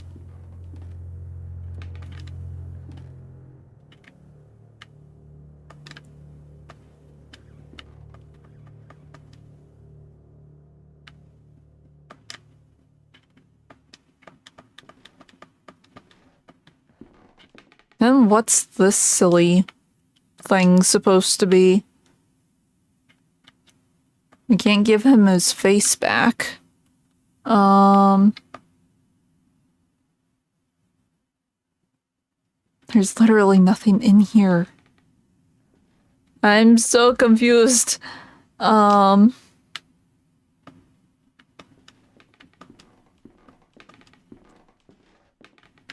And shoot, even if I wanted to look stuff up about this game, I'm not sure if I could.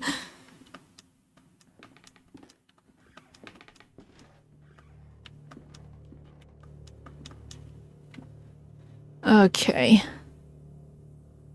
There has to be... I mean, I feel like I've done everything. So I guess we have to just check the new areas, which would be the isolation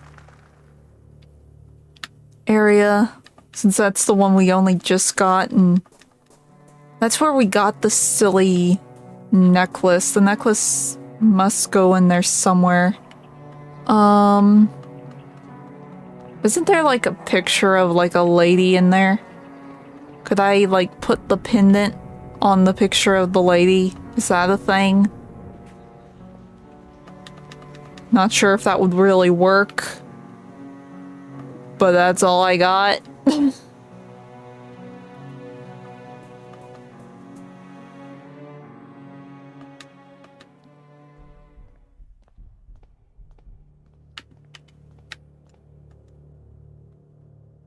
Nope, wrong door.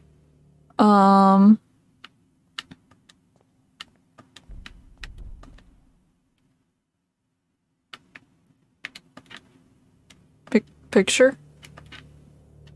Picture. Nope.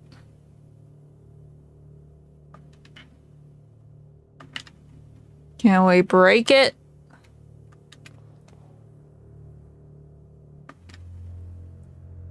Can we put something on it? No. I'm so confused. There's nothing anywhere. I've done everything, but apparently I missed something.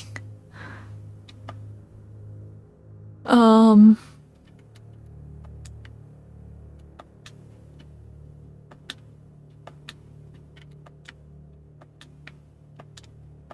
really thought it would be the mask or the pendant for that guy.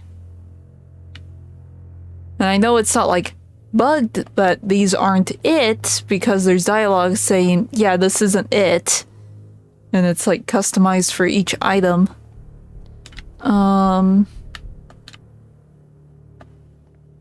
Wait.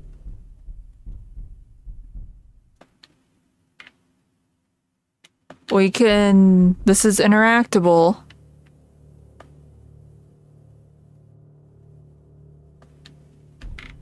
Okay.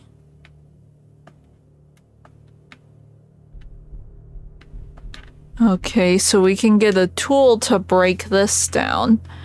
Though that might just be like a fast travel option and not like anything that's actually relevant. And it has to be from the other side that's interactable. Okay. That doesn't help me at all, but okay.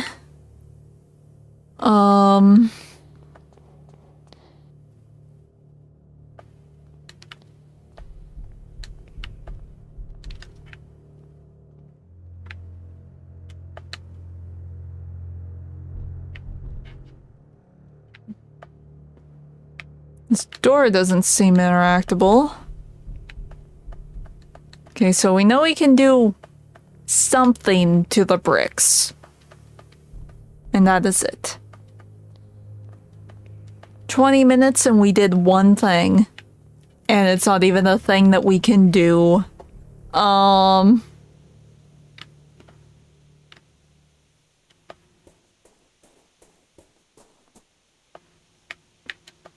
Do you want the mask? This seems to be important to solve the mystery surrounding Devitt's disappearance. I should keep it to show Kaufman when we meet again. I doubt he would be interested in this pendant. Shouldn't be showing this picture around without a solid reason. No. Well, small dialogues at least. I am confused.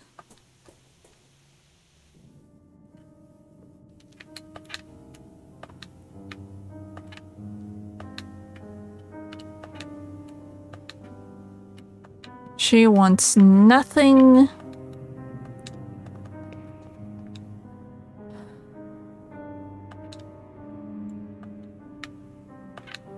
I'm so confused. Why can't I do anything? What am I missing? I do not understand.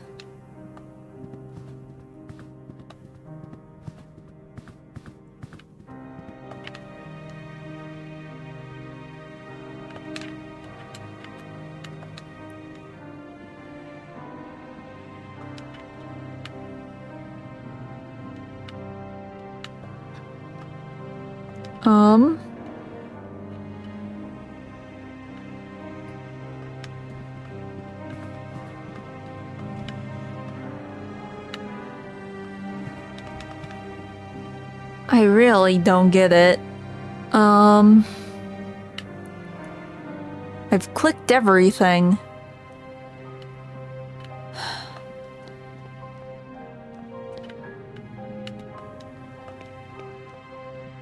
Unless it is glitched. No, I really don't think it is. We might have run into a glitch last time, but that doesn't mean everything is a glitch. I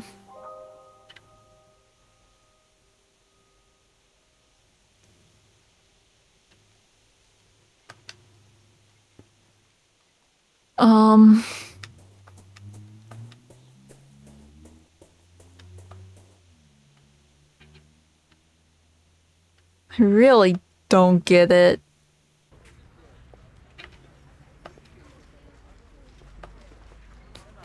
Can we give the mask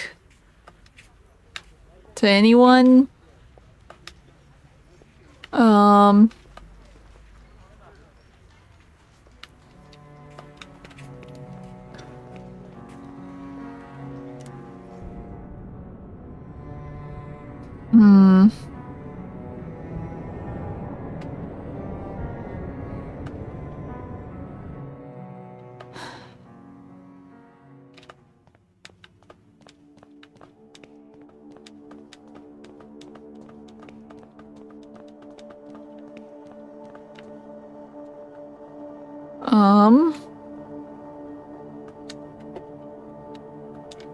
Pendant. I do not understand. Candle, metal, anything, please.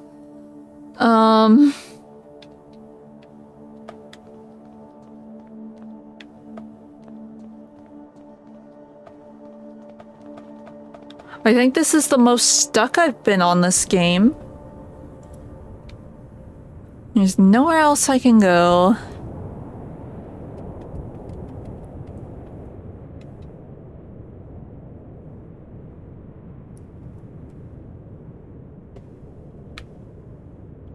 I literally have no idea.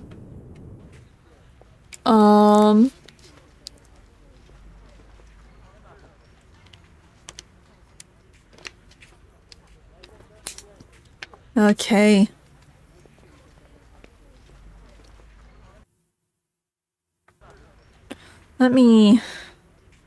I give up. I'm going to see if I can find at least a hint to what this dude wants. Oh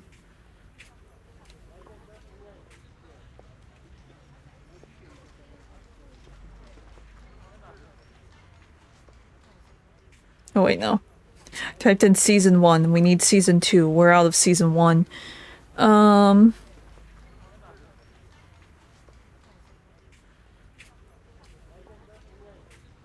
Okay, prologue, East Hill.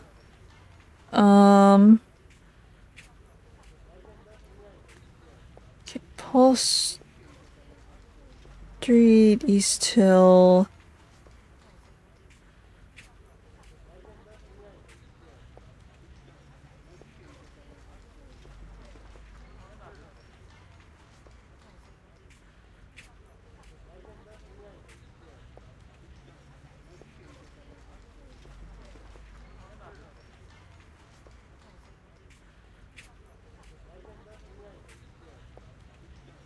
Did I already mess up? Did I mess up? I might have messed up. I might have broken something. So I just saw a thing saying that I was not supposed to talk to this person at all.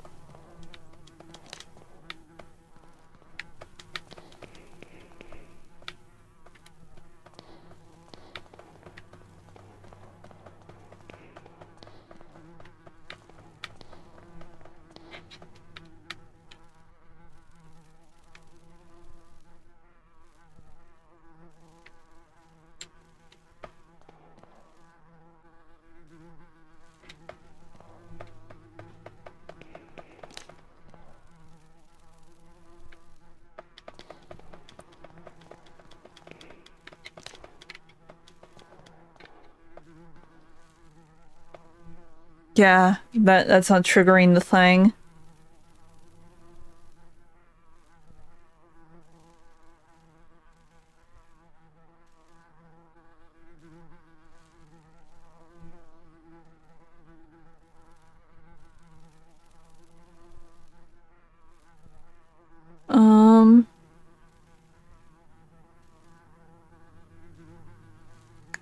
Yeah, I missed a lot here.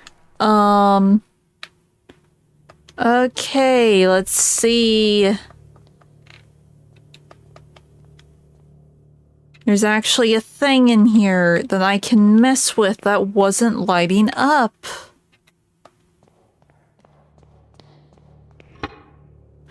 It seems one of the tiles is loose.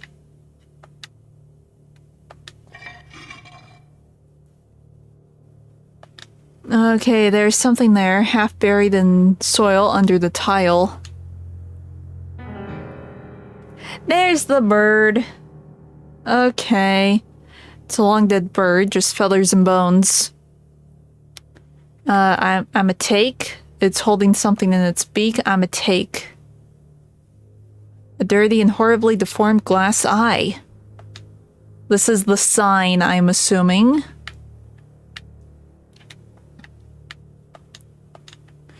And I'm assuming this is what Mr. Sir wants.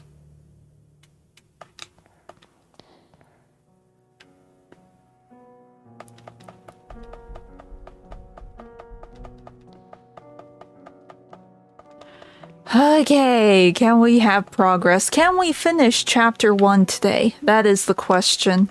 So I'm really not sure at the rate that I am going.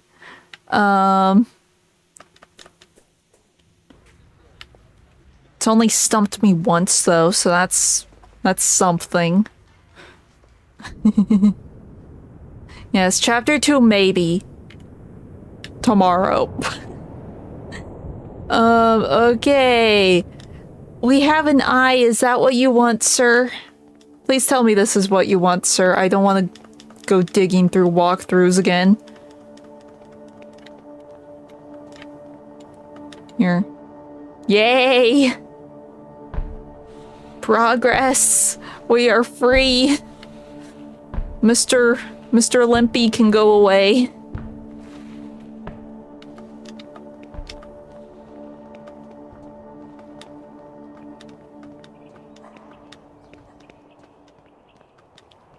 Well, it's a lot brighter now. This must be the Crimson Nest. I have heard of such places where people lose their minds to opium shipped from the Orient. I never thought I would set foot in one. Yes. Hello, problem people. An addict completely asleep. Please don't do this. What's the matter, madam? My husband, he's unconscious. Please, dear, wake up. I'm a doctor. Please let me see him. You're not that type of doctor, though. I'm so sorry. He is not breathing and he has no pulse. Your husband passed away hours ago. No, it can't be. Madam. I'm late. This time I couldn't save him. What do you mean, this time? I discovered my husband's addiction to this drug they call opium months ago. At first I thought he was sick as I saw him grow thinner every day. Then I discovered he was visiting this place. I was very worried. I tried to dissuade him, but he wouldn't listen. The addiction was stronger than he was. At times he was away for days. I would come here and find him passed out. The only way I could wake him was to put these smelling salts under his nose. Now it's too late. Here, take the vial. Maybe you will be in time to save another soul from this curse. Okay. A man with a lost gaze, his mouth open. A woman looking at the roof with her eyes going white. She's muttering some ramblings. The musician is intoxicated with the drug smoke that fills the air. The repeated arrangements give the sensation that time flows slowly. If it flows at all, it's very slow. Let's see. Short-haired woman smoking without worry. Yes, I guess I could. Here. You want? You want. Someone take. No one take. What does he say? Hello, I'm looking for a man who I believe frequents this establishment, a war veteran from the south of Africa called Skid. He is writing on the slate. Can you understand what I'm saying? He has written can't hear, so I suppose I should communicate him with writing on the slate. Looking for Captain Skid. Don't know. He doesn't know the captain's name then. The man is curled up under the blanket, trembling as if he was freezing. It could be an effect of the drug. The man lying on his back, his breathing raspy and layered with phlegm and other liquids. The smoke has eaten away at his lungs. The young couple seems to have come here together to enjoy this despicable vice. Remember, kids, don't do drugs. Is not good. The door is locked. Of course it is. Mask it. Vial. Well, I mean, it lights up with him. I can give something to him. Oh, the pendant? Why should I give him the pendant? Fine, be that way. Mask. This seems to be important. Okay, so we're missing something here again.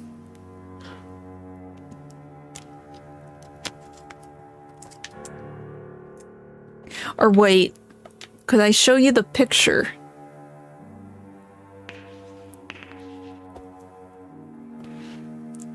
He has written something else, object of value. What does he mean by that? Here, maybe he will take the pendant.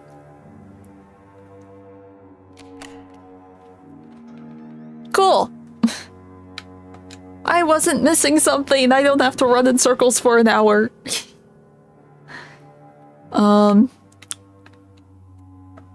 Let's see, a table with several opium pipes on top. Some of them have been used recently. So he just, like, lives here? Works here? Chinese screen with floral ornament.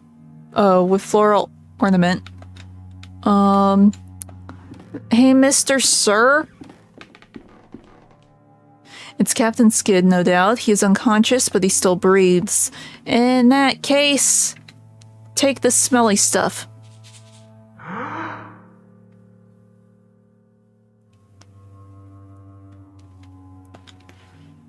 What's the matter? Who let you in? Get out. My name is Wakefield. I need to talk to you. Captain Skid? Her Majesty's 6th Light Infantry. The title belongs to me no more. Who are you, and what do you want from me? Leave me alone with my misery. A soldier that used to serve under your command told me I might find you here, William Conghill. Yes, I remember him. We served together. I have made many mistakes trying to forget those years of my life. Now I am afraid those memories will follow me to my grave. Let's see. I'm looking for information about a man named Alexander Dupre. I used to know a Dupre. He was not a man, but a fiend. What do you want with someone like him? There are certain secrets that are better left undisturbed. A patient of mine has disappeared. Alexander is the only one that may know his whereabouts. If it is true that Dupre is involved in your patient's disappearance, then I am afraid the matter is out of my reach. Yours too. Now please, leave me alone. Have you ever heard the name Jeremiah Devitt? I must find him. Devitt. No, I have not. I found your medal. It was in a house on Paul Street, door 26. You were there, right? You think you know what you were doing, but you cannot imagine what you were getting into. I am asking you for the last time, leave and forget this matter. I will not leave until I find the answers I am seeking. Tell me what I want to know, you fool. Let's see, that's, for the, let's see, alright, if you want to ruin your life, you're free to do it. Okay, what happened on the hill? What really happened on Majuba Hill? Sergeant Conghill told me the story, but his details were confusing. I will never be able to forget that day. Nobody knew what really happened. Command decided that we must have been ambushed. Now I know better. There was something in that fog, something that did not like us entering its domain. A sentinel of some sort. That thing is what killed my soldiers. Okay, how did you meet Dupre? I was in the Veterans Hospital recovering from an illness unknown to the physicians, an ailment of the soul. Dupre managed to contact me there. He wanted to know my version of the story, what had happened to me on the Battle of Majuba Hill. Do you know why he was so interested in your story? I did not know immediately, but with time I realized. The truth about what happened to me was important to his activities, as was I myself. But if you think he tricked me, you could not be more wrong. I wanted to enter the dragon's mouth. I burned with a need to know. Inside that house, I saw a machine still operating. What was that? Machine? I did not know what you were talking about. That was just one of many places used to be used as a base for Alexander's activities, the only one whose location I was allowed to know. Okay. What was Mr. Dupre doing then? You really do not know, do you? Have you ever heard of the playwright? Yes, we have heard the playwright in passing. Yes, I have heard it mentioned before. What is it? Oh?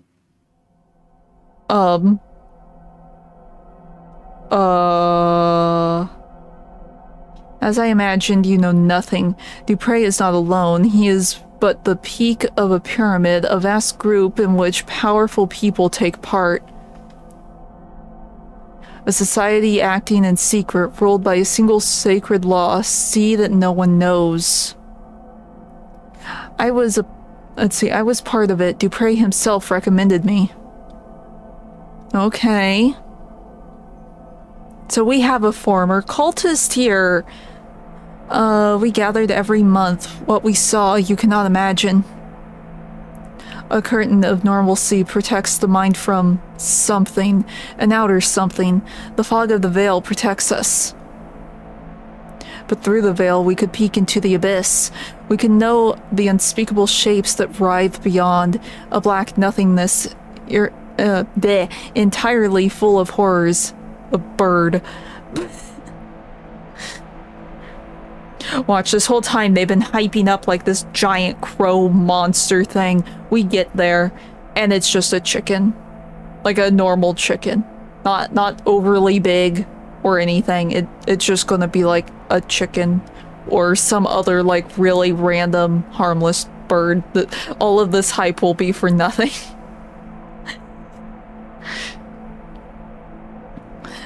We could never cross that threshold. What we saw was forbidden. Look at me, forbidden. I could not bear it anymore, so I ran. I ran and I hid from them.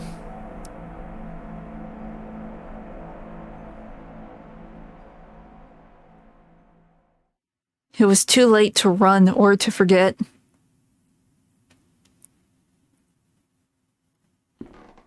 I must go back to East Hill and try to talk to Miss Conhay. If what the captain said is true, she must have been one of them. She could know where to find them. Okay. There's nothing else in there, right? Yeah. Oh.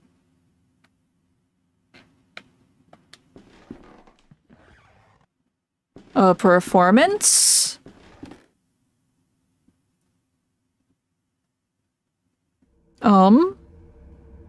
And we didn't bring a ticket. Oh. I cannot do this anymore. I don't care, I just want us to be together.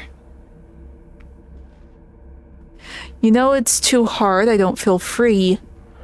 I know, dear, I know we will figure it out. How are you home so early? I knew it all along. How could you? You know you never loved each other. Silence, you have no honor. And you, what do you have to say? Why, I've given you everything. You want to understand, Enough, you will leave in the morning. I won't see you ever again. I'll wait for you at dawn under the old windmill, so you can try to recover what little honor you have left. I'll be there. Okay.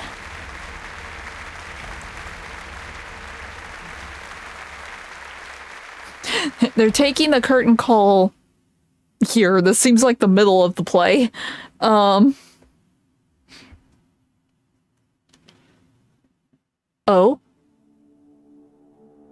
Huh? What? I must have fainted. What is this? Where am I? I don't have my stuff. Matchbox. This could be useful. I cannot see outside clearly. There's a blanket on the bed. I'm taking a shred of this blanket. Okay, we're making like a torch, I think. There's something behind the chair. Old piece of furniture.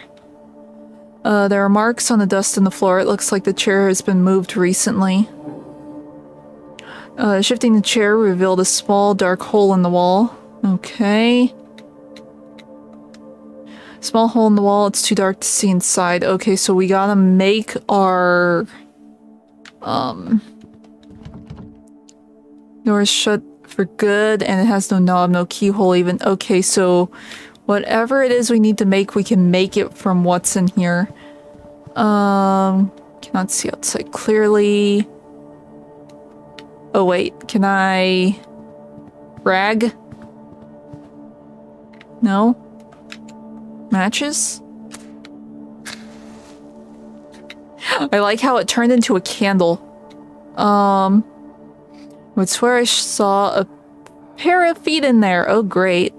Who is there? We have met before. I cannot see you. Who are you? You did not recognize my voice? No, I am sorry, I do not. Do you know what this place is? It is the starting point, the first place to look. But who are you? What are you doing there? Remember this, I will not be here forever. Darkness will light your way, stay out of the light. Then I will disappear and you will be alone in the end. I don't understand, tell me who you are. The flame has faded out. Devitt?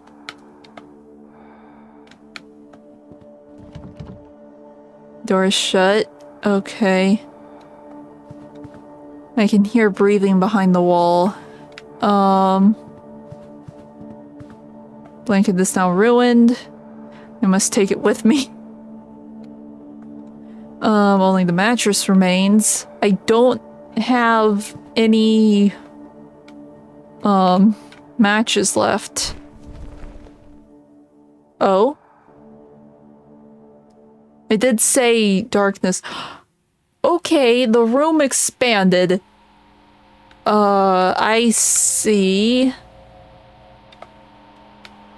I think we're in a cutscene. Oh, no, it's letting me move. Devitt, is that you, Devitt? Devitt? Devitt and your twin brother. Devitt? Okay, he's part of the Four, we know. He just didn't realize he was part of this cult until they found him. Oh. Everyone is Devitt. Tell me why you are doing this. Is it because you care about your patients? Or out of scientific curiosity? Is it for your pride? Because it is your professional responsibility? Or is it because it is the right thing to do?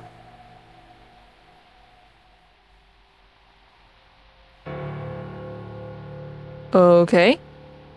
Why are you doing this?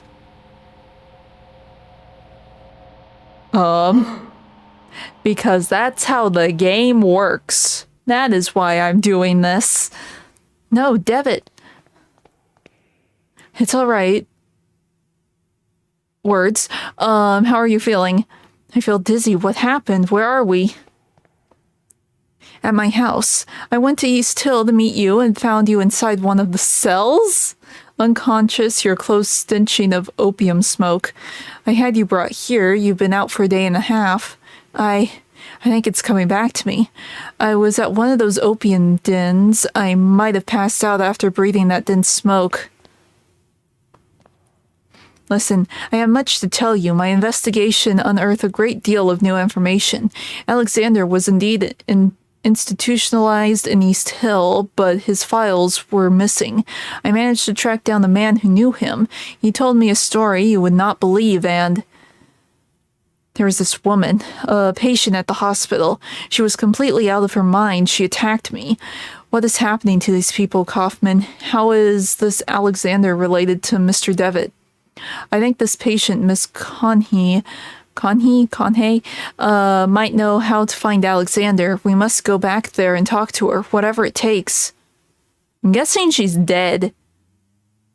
I'm afraid that will not be possible. She's dead. What do you mean? Conhey is no longer at East Hill. She escaped last night. Oh. Do not worry.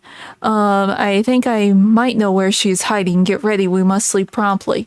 Well, at least she isn't dead. Oh, is that the end of the chapter?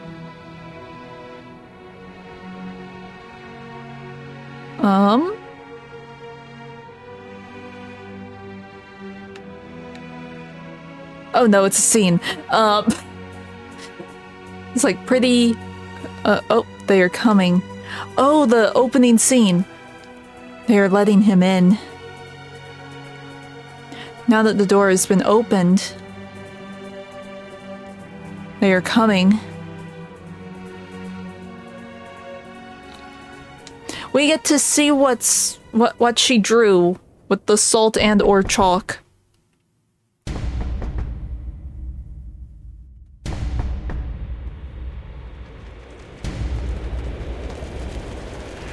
Oh. Oh. That's a lot of crows.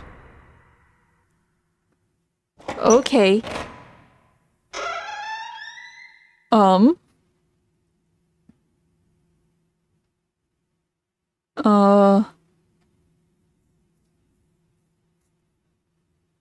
Okay, now it's the credits.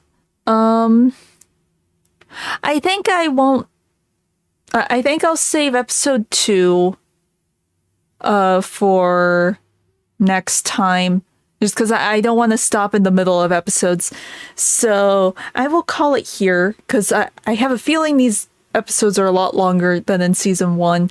So yeah, it's a little early, but I will call it here. If I stream tomorrow, we will get more into this. So hope you have a good rest of your day. See you later.